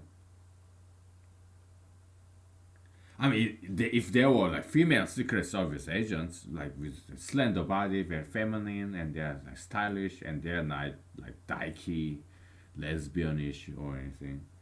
Yeah, if they're beautiful female Secret Service agents, and if they happen to be single, let's say I'm surrounded by these 10 female bodyguards, and they're all beautiful, and they're feminine, and they're strong. They know martial arts. They know how to use guns. They're all single. Yeah, then yeah, I would like that. Yeah, I would love to live with those 10 girls, Secret Service girls. Ah, they're Secret Service. Okay, you're Secret Service agent girls, and also you do something that's really Secret Service, like serving me as women to one man. Oh, I'm all for that. They can live with me. Oh yeah, if they are like single girls or young, charming, beautiful, fit girls, feminine, I'm all for that. Okay, so you know what? How about that? Maybe I prefer to be the president now. I prefer to be a president. Okay, so yeah, give me these 10 Secret Service agent girls. They're all females, all single, fit. They're not lesbians. They don't have any tattoos or piercings. They know martial arts. They can protect me. They know how to shoot guns, and they're all single, beautiful, and I order them. They're my employees, right? So Secret Service girls, I order them to wear what? Tight pants, mini skirts, fishnet stockings, high heel shoes. Yeah, then it will work. Okay, so good. We got some good ideas here. So yeah, I will be the president then. Okay, I prefer to be the president because I'm gonna be surrounded by 10 young, beautiful, single girls, Secret Service agent girls, 24/7. They will always be with me, and I'm single guy, so if I have sex with them with condoms, yeah, well, there's nothing wrong with that. It's a natural marriage. Yeah, polygamy. Yeah, back in the days, Old Testament, there was polygamy, and yeah, they're my girlfriends and Secret Service girlfriends, and they can have sex with me, live with me 24/7, and we're gonna go out on a date all together. And have sex with this girl, and then that girl, that girl. Yeah, it will work.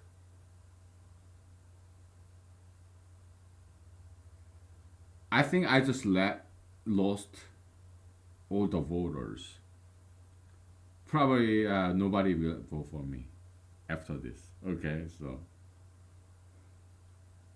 I'm just fantasizing. Okay, I don't care what happens about in the future. I just want to enjoy today. Okay, I'm enjoying fantasizing like this today. So because I may die tomorrow. Okay, so yeah, just enjoying the day, fantasizing. Yeah, we're gonna take a break. Okay, and we get back to the supply side, supply-led economy. Okay. All right. Okay, we don't need any more curves. It's just one single transaction curve. Okay, it's all parallel shifting. Okay, whether demand and supply they're same, then it's on the curve. If demand is more than supply or supply is more than demand, it's either above the curve or below the curve. It's all the same. Okay, we don't need separate curve, supply curve. We don't need that. Okay. All right, we'll take a break. We'll get back to it. Okay.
be more Jesusian and biblical. Okay, let's be more like good Christians. I mean, you may not be Christian, but then I would tell you what they say.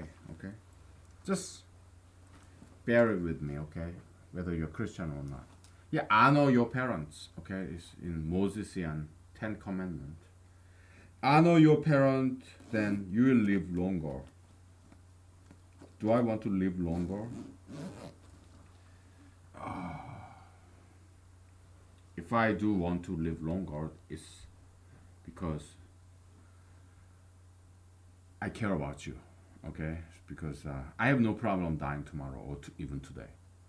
Because my life is kind of zero. Not too happy, not too unhappy, just zero. So death, life doesn't really make any difference. It'll be all zero. Okay. If there's no afterlife. Okay. But I want to do my job. If I don't do my job and just kill myself today, probably I'll go to hell because God will say, you know what? I invested on you, man, and you just kill yourself. Where's all my investment go?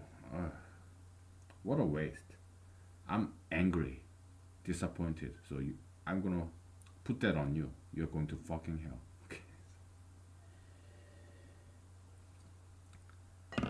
And also, I also care about you personally. Okay, I want to help you, save you.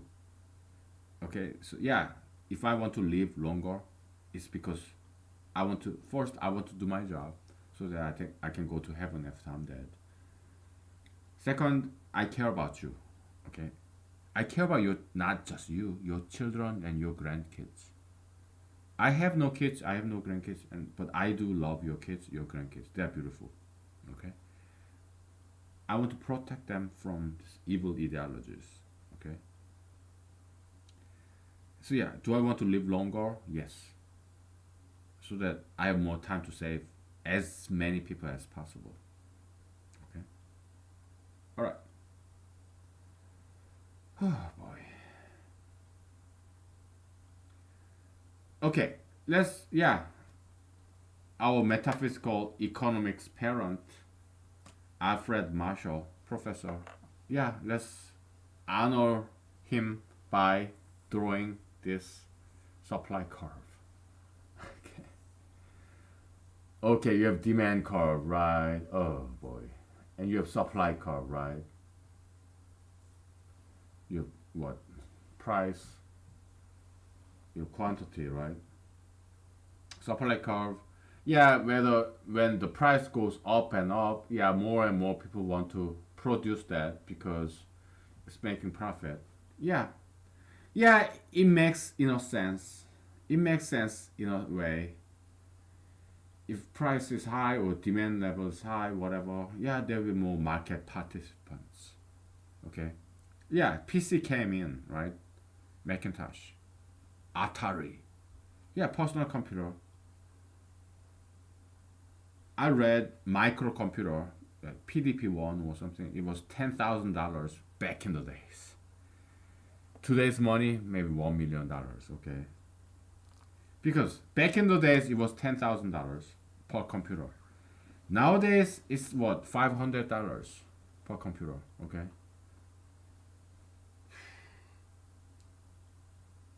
So yeah, because there are more production. Okay. Because price is very high, it's a lucrative business.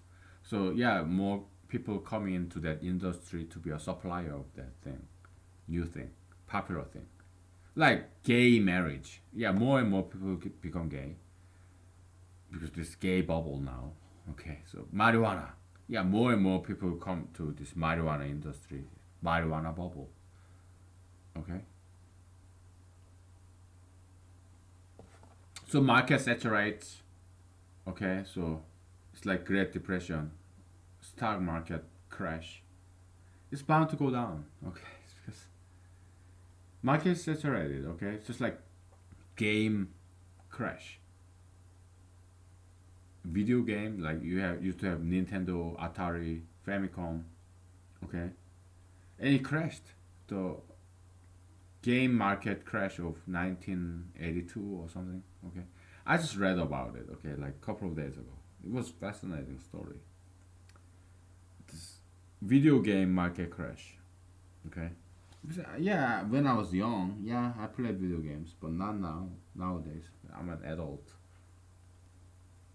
I rather go outside and run. Okay, but yeah, when I was young, I did play video games. Okay, arcade, Atari games, or Famicom, Nintendo Famicom, whatever. Okay, yeah, I used to do that. Computer games, Apple II, yeah, great arts. Okay, yeah, we recognize that. Okay,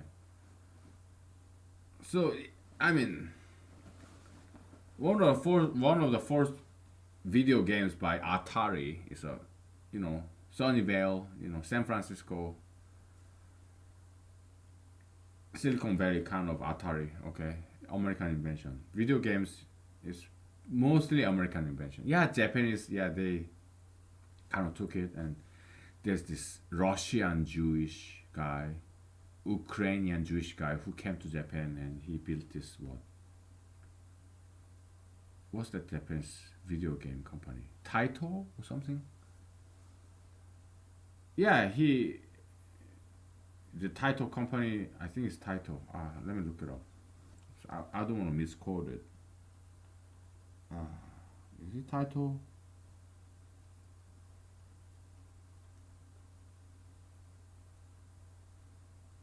Yeah, it is Taito. Yeah, so this Ukrainian Jewish guy came to Japan and built this Taito Corporation. Japanese, probably the very first Japanese gaming video game company. He made all these arcade games like Galaga, I think, like, and Space Invader, Bubble Bubble, all these favorite, very famous ones. Okay, yeah, he's a tycoon. He's an immigrant to Japan as a Ukrainian Jew. He's something. Okay, this guy's something. Yeah, but all this electronics, electrical engineering is mostly American invention. Okay, so he was very forerunner. He learned very quick the newest technology. He learned it, and he came to Japan as a Russian Jew, Ukrainian Jew, Jewish guy. He came to Japan and built this empire. Title. Okay, some story, man. So it was back and forth between Japan and America. Okay, so anyways, so yeah, gaming industry boomed and then there's increased demand, so price go up. So yeah, there are more competitors, more market participants. So yeah, supply go up as price go up. Yeah, it kind of makes sense. Okay, but they are not independent curves like this. Okay, there's one curve, transaction curve. Okay, so we will reject. Yeah, we pay enough tribute to this metaphysical parent, Professor Alfred Marshall. Okay, and he also contributed or even created this marginal utility concept where, yeah, things get old. Okay, so I mean, if you eat this pasta for a very long time, you don't want it anymore. Okay, so satisfaction as time goes by, it diminishes.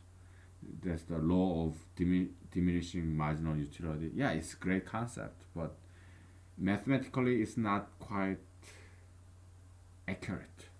Okay, we will explore that later because we are not there yet. I I I don't know yet. Okay, I do understand his. We appreciate his contribution and we understand the concept, but to mathematicalize it, we are not there yet. Okay.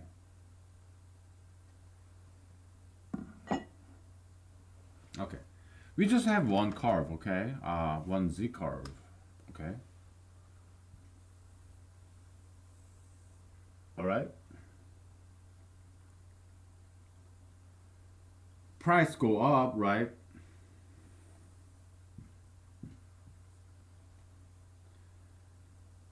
Less people can afford that. Demand stay the same. I mean, people want your pasta, okay, or your car, whatever your video game, whatever product that you're producing. They always want it. I mean, gold, silver, emerald, ruby, gold, silver, emerald, ruby, sapphire. It's like white girls, right? White girls, they have golden hair, silver skin, emerald eyes, sapphire eyes, or ruby hair, ruby skin. Yeah, white girls, yeah, they always demand. Or black girls. I've seen very beautiful black girls. Okay? Yeah, black pearl. Okay? Or some Asian girls. Or Middle Eastern girls, brown girls. As long as they're tattoo free, piercing free, slender, feminine, stylish, yeah, all men want them. Okay? We all guys, we want the girls, period. It's just that, okay, romance market now, okay? We want all these models, okay? Slender, tight ass. That's what we want, okay? We prefer that. Okay, when I date, when I go online dating site, yeah, I only date mature ladies who have kids, who have grandkids, who's not gonna have any kids because I don't want kids, and also because I'm 40 years old, so I want mature ladies older than me, so that because relationship is more than sex. There's a metaphysical component to it.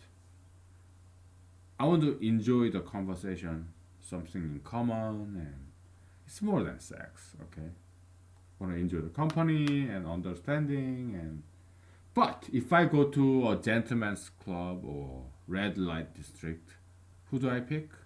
Yeah, youngest girl, 18-year-old, 19, 21. Why? Because it's just sex. It's not a relationship. Do I get more pleasure when I have sex with younger girls, like 18, 19, 21? Yes. If I go to red light district or strip club, gentleman's club, yeah, I would rather pick the youngest legal girl, like 18, 19, 20, 21. Why? Because it gives me maximum sexual pleasure. Okay? But when I pick a date, it has to be mature lady because if I'm in a relationship, it's more than sex. Okay? So, yeah. So every man we want, if we have this demand, we all want, all men we want, we fantasize about. Our ideal is young, slender girl, tattoo free, piercing free. But not all men can afford those women, those young ladies, because they're expensive. Okay, so as price go up,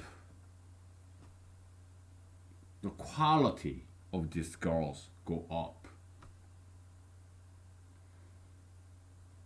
Less and less men can actually afford those girls. Okay. We are in humanology. We are not politically correct. Okay. So, I mean, if you are fat, obese, yeah, I mean, you can better yourself because we don't accept the way you are. We want you to be better because you can. Okay? Are you fat? Yeah, exercise, diet. That's what I do. Okay? You have piercings, tattoos. You can get rid of that. Okay? Yeah, just save some money and get rid of it. Don't get any more. Okay? Are you not stylish? Are you kind of sleazy, lame, plain? Yeah, go shop. Save some money. Shop. Try experiment with better styling. Okay? You can be more beautiful. That's what we want. We don't want you to stay the same as you are. No, we want you to be better. We do not accept you as who you are. We want you to be better. Okay? Right? Be better, okay? Be more beautiful, be smarter, be more knowledgeable, be nicer, okay? We want you to enhance yourself, better yourself, okay? We are in the realm of humanology, okay? So we don't flatter you, no. We chide you, we discipline you, we rebuke you, okay? We chide you, children. Okay. So, all right. So, yeah, we all want the same thing. All men. Tattoo free, piercing free, slender, young girls. That's what we all men want. But, those beautiful girls, okay, they have a higher price tag. Like, look at Donald J. Trump, First Lady, Melania Trump, right?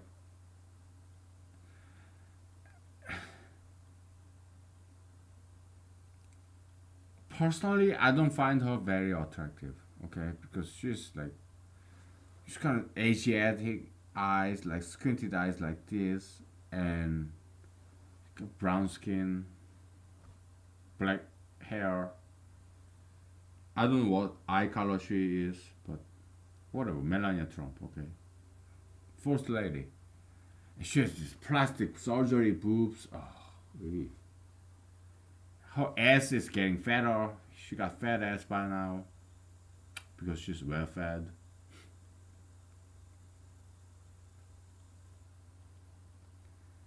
So yeah, plastic surgery. Yeah, we don't want that. Okay, so yeah, we guys, we all want the same kind of girl. Okay, no plastic surgery. You know, slender, healthy, young, whatever race she is, tattoo free, piercing free. Okay, but they're too expensive. Only a few men can afford that. Okay, quantity. Only a few, only the very rich people can afford this high priced prize wife, trophy girlfriend. Okay, the rest of us,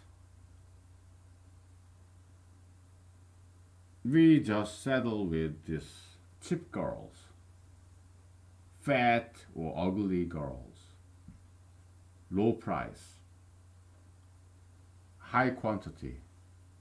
Okay, it's like food pyramid. Okay, most prized items, slender, thin girls. Okay, thin, young. Okay, not many of them. Most girls are fat and old. Okay, thin young girls, very few. So they're high price items. Only a few rich people can get those girls. Okay, so small Q. Most girls are fat, old, tattooed, pierced, all these garbages, right? The beat up ones. Tattooed, these girls are tattooed, pierced. They're lesbianish, dykey, and old or fat. There are many of them, so that's what we settle with because that's the only thing we can get. I mean, low price, okay? High price, okay? Yes, the small guys, okay? So plenty of these girls, large quantity, and low price. That's what we end up with. Our girlfriends, men's girlfriends, our wives, yeah, fat, old, tattooed, pierced, plastic surgery, marijuana smoking. That's all we can get. Low quality, but I mean, we men, most of us, we are also low quality. We're lazy. We don't want to work too much. I'm you, okay? I don't want to work too much. So, yeah, I don't have much money. So, yeah. But do we want to have sex with those fancy trophy prize girl, slender and tattoo free, piercing free, plastic surgery free, slender young girls? Yeah. We want to we go to red light district, we go to strip club, gentlemen's club. That's what we pick. That's the who we pick. Okay, the girls, we want young girls, we guys. Okay, because they give us maximum pleasure, sexual pleasure. Okay, so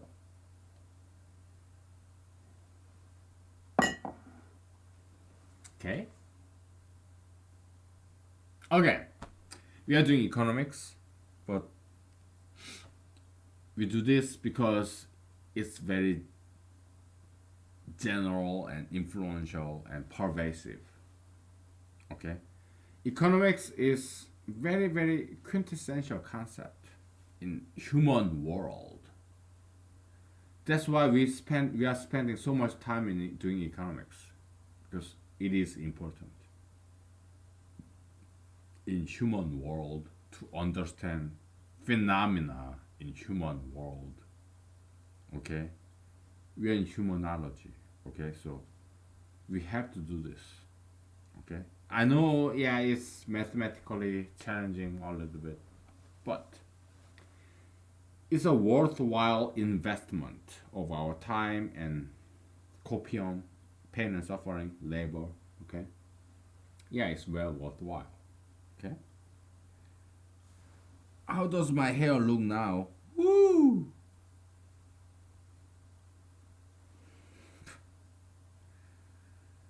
Yeah, hair is a great problem. I kind of look like a witch, wicked witch, bitchy wicked witch. Like I have this cauldron, right? Big pot.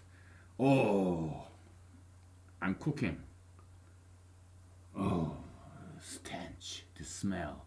I'm a witch, wicked old witch.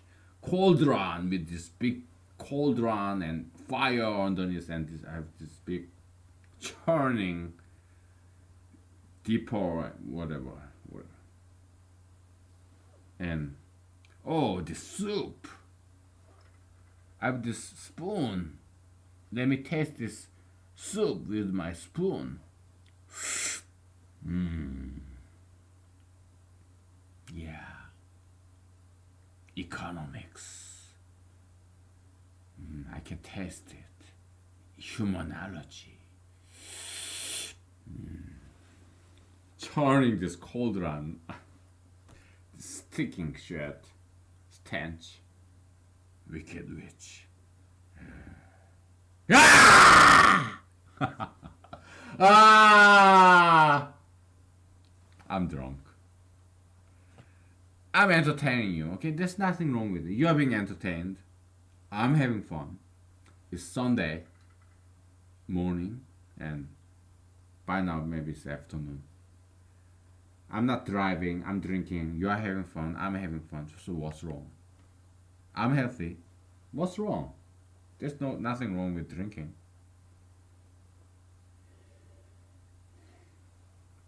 We have 30 minutes left, okay? We're gonna take a break and we move on, okay? It's kind of pretty. Orange and blue, okay? I'm gonna erase it because I don't want to offend you too much, okay? So, are you fat? Well, so am I. I have this fat pot belly, okay? I struggle every day to exercise, to diet, okay? Resisting temptation every day, okay? I am you, okay? So just keep exercising, keep dieting, okay? Then you'll be healthy and happy, okay? And beautiful too. Right, we'll be back.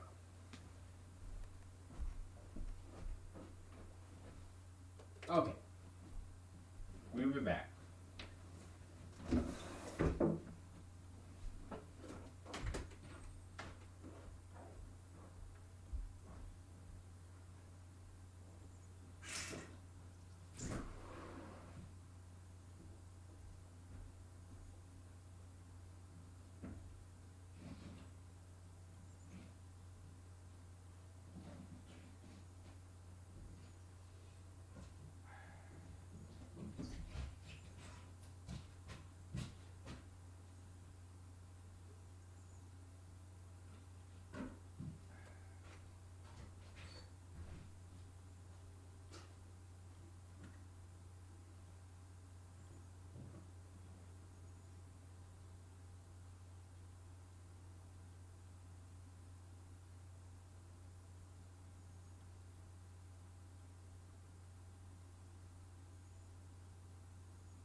Okay, we're back. All right. We did enough ventilation. We took enough break, so we're back. Okay. So let's keep talking more about this curve shifting. Okay.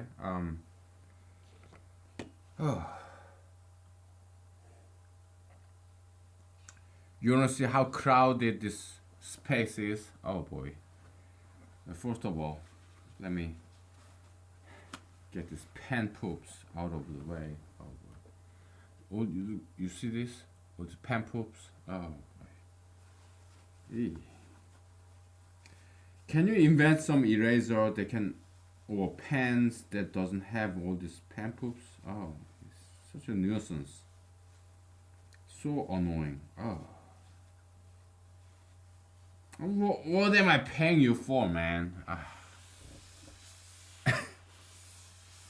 Making all these shitty products, man.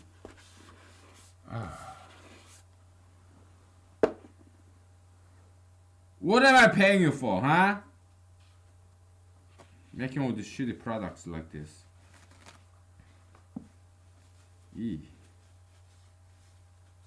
What am I teaching you for? Yeah, come up with some good invention to make our life better. So you wanna see how crowded this table is? Oh, boy. Here, I'll show you. Okay. Look at this. Different freaking drinks and stuff. You got it. You saw it. I don't wanna crash this program, so I have to be very gentle. Okay. So that's my table here. Running out of vodka. Oh, I mean, in these cups. Okay.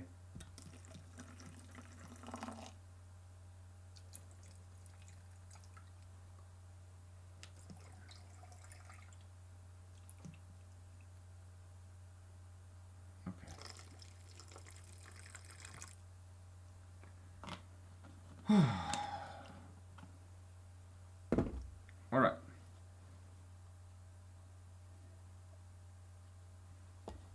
Yeah, I want you to see me, okay? So sorry if you don't like the way I look. Sorry. Maybe I want to see myself. I just want to be interactive, okay? So that's all. All right? Be more humanitarian, humane. So yeah, be nice to me. Don't say I'm ugly. Be humane, be nice, okay? Just say I'm decent looking. Maybe, oh, this guy is okay.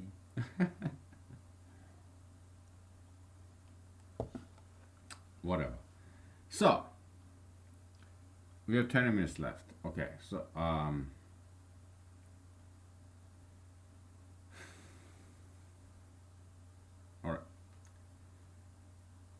Let's go back to the basic, okay? So, we're gonna use different color, okay? So, okay, we do it real quick.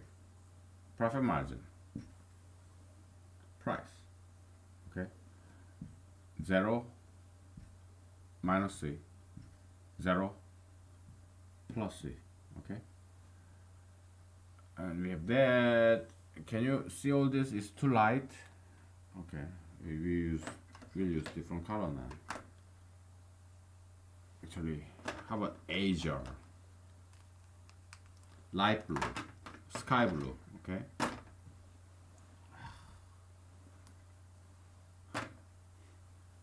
No wonder I drop those nunchucks when I do it. By the way, nunchucks is not Japanese weapon. Nunchaku, yeah, that's Japanese pronunciation of nunchucks. Nunchucks is Chinese weapon, okay? It's invented by Chinese, okay?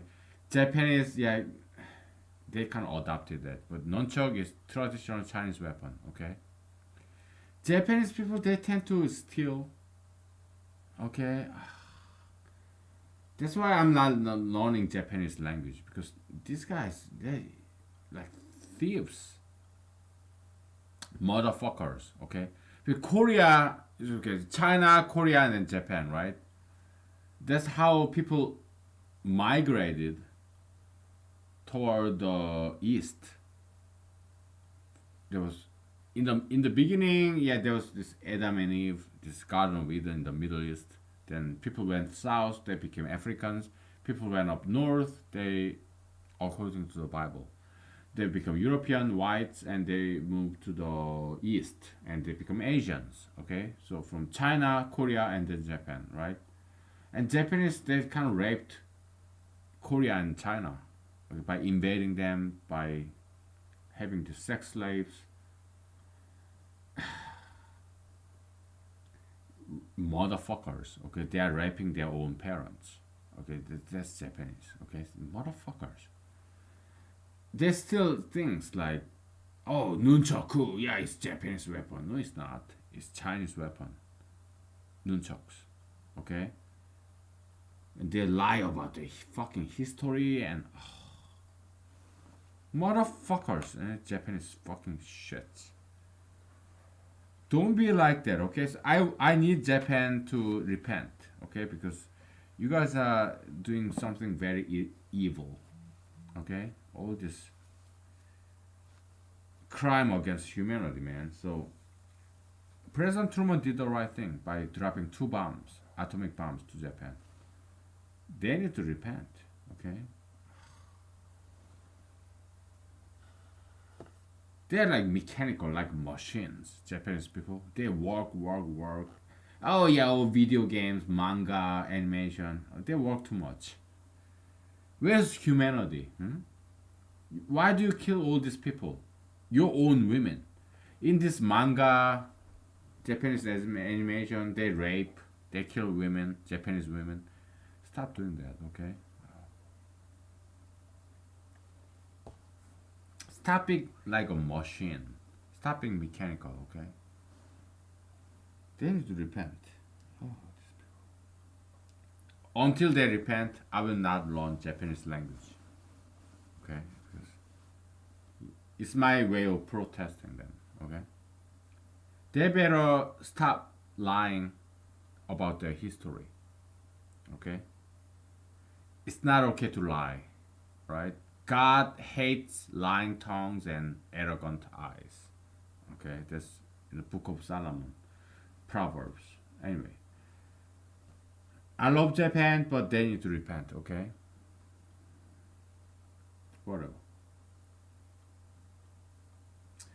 All right, so we have this maximum marginal, maximum marginal profit, maximum price, and you have this here. You have this maximum demand, the maximum right here. You connect it to that. You have transactional curve. Okay, that's the only curve we need. We don't need any more curves. Okay. Whew. We have 15 minutes left. Yeah, I'm drunk, but I know drunken style kung fu from China. Okay. Yeah, I can still walk straight when I'm drunk. Okay. Asian way of drinking is about self-control. You're drunk, but you're controlling yourself. You're fighting against it. You always behave when you're drunk. Okay? There's a good, proper way of Asian drinking. No matter how drunk you are, you always behave. It's like this. You know, Chinese kung fu, upright, right? Or this. Your fist, violence, right? Open hand. You're controlling it. You're subduing your anger. And you bow down out of respect. Okay? That is Chinese Kung Fu. Okay? It's not Japanese, it's not Korean, it's Chinese. Okay? So, I love China. I mean, China is not perfect society, but Chinese tradition, there's some good stuff in there. Taoism, Lao Tzu, Confucius. I Ching, Dualism. Oh, yeah, there's have some good stuff in China. Okay, martial arts, all this Buddhism. Yeah, Buddhism is from India, but well, in India, Buddhism is not popular. It's about Hinduism, you know. The prophet Buddha, he was not welcome in his own country, India, but he's more popular outside of his own hometown, just like Jesus was. Jesus is not popular in Israel, okay? He's more popular outside of Israel, okay? Anyways, okay, so now the supply, okay, in the beginning, yeah, it was in equilibrium, okay, optimal margin, optimal transaction, okay. So this is a transaction curve, where demand, different curve. This curve here, demand is equal to supply, okay. Now,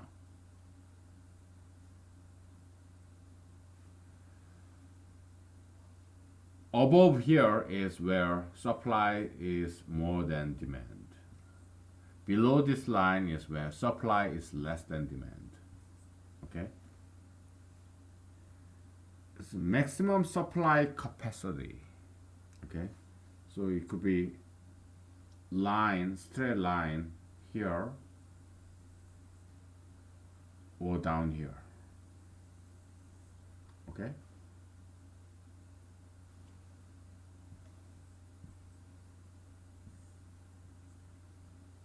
Okay? Can you see this? We have 10 minutes left, okay? Yeah, it's nice and clear. Now I can see things on the whiteboard because I'm wearing glasses. Good. It's looking pretty.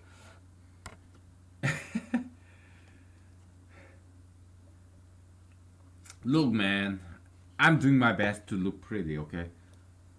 Like, doing my hair like this, covering up my bald spot and my wrinkles on my forehead. Oh, I want to be more, pretty,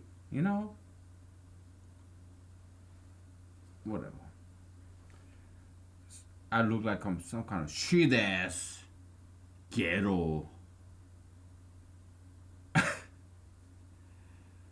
This runaway kid, this Alaskan. Okay, how did you end up in Alaska, man?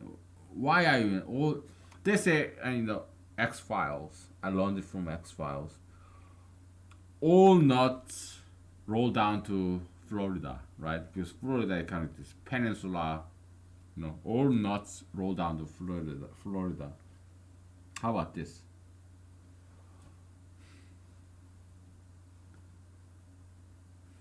It's not nuts, okay?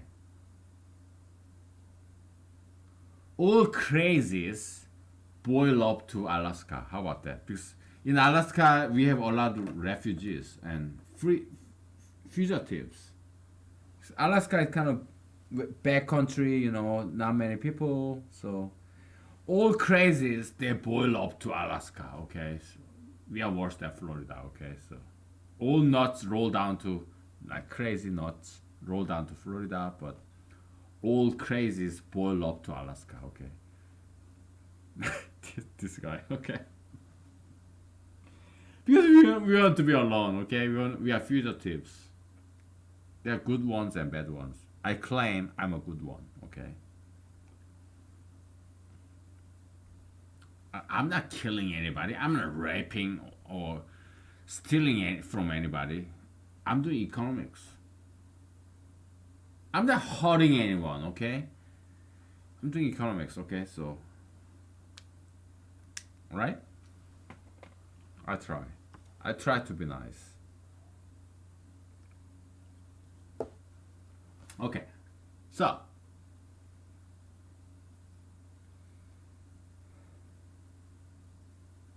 okay. I draw in yellow. Yeah, it's not going to be very visible, but this is the optimum supply line.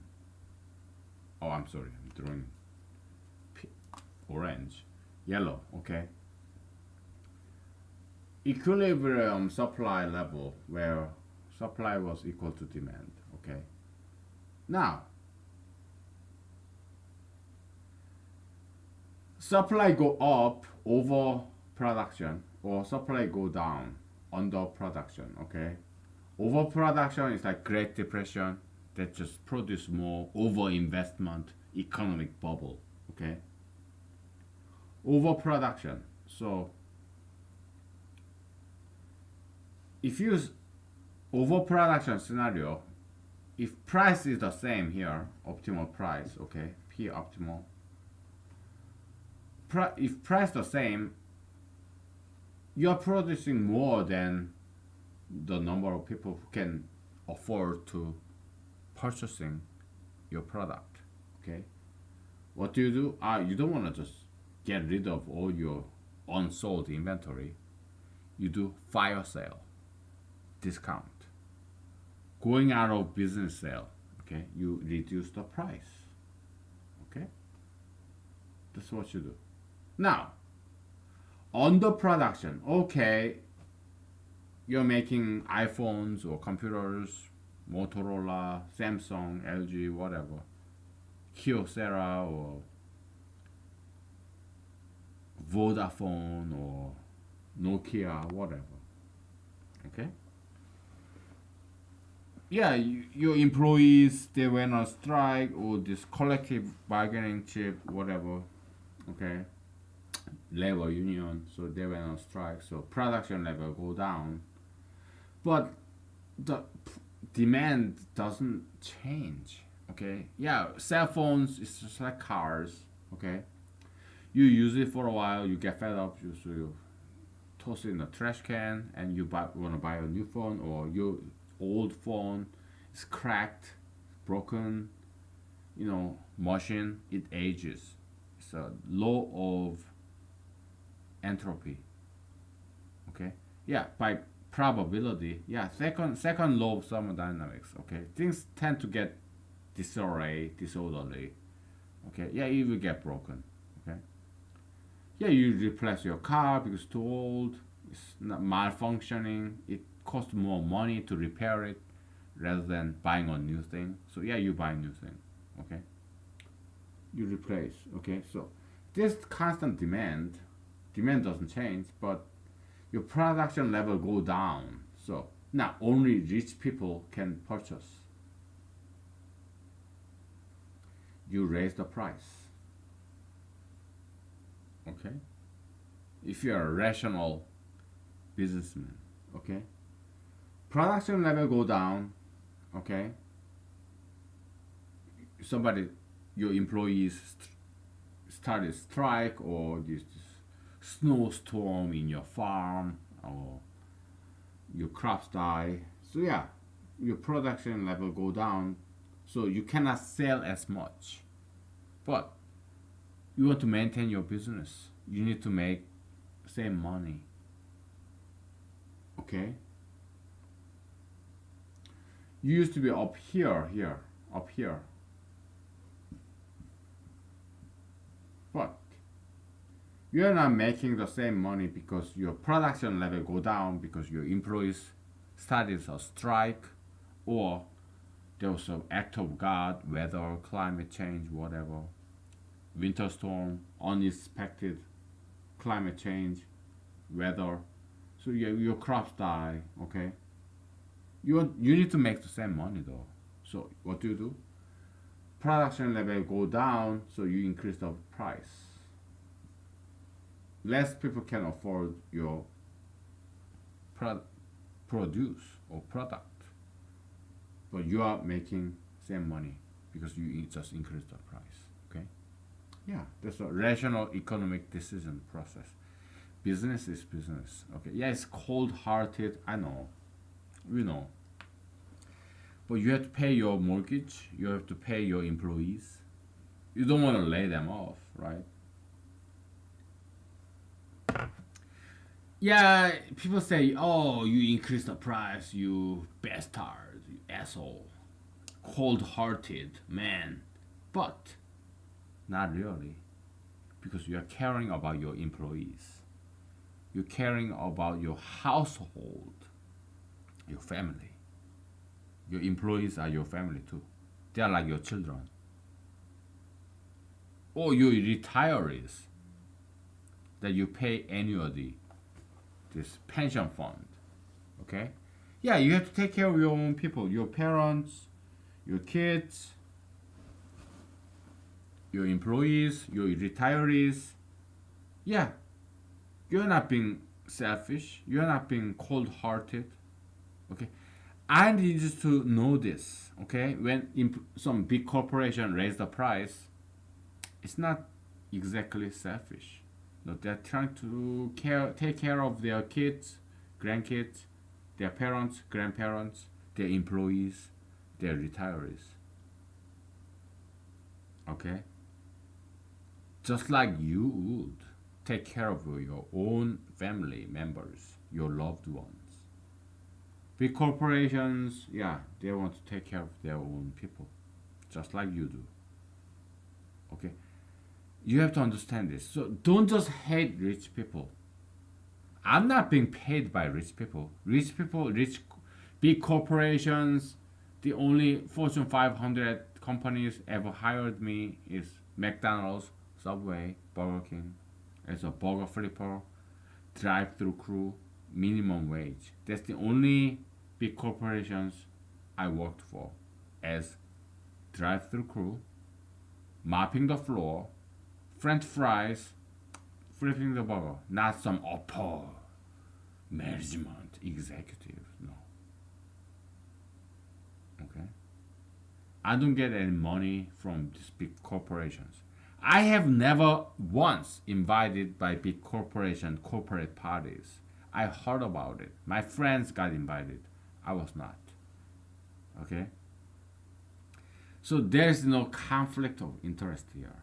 I'm not ever advertising for big corporations because they didn't give me any favor. They didn't even hire me when I applied to them. Okay, the only position they hired me was this burger flipper, drive-through crew, or mopping the floor. Okay,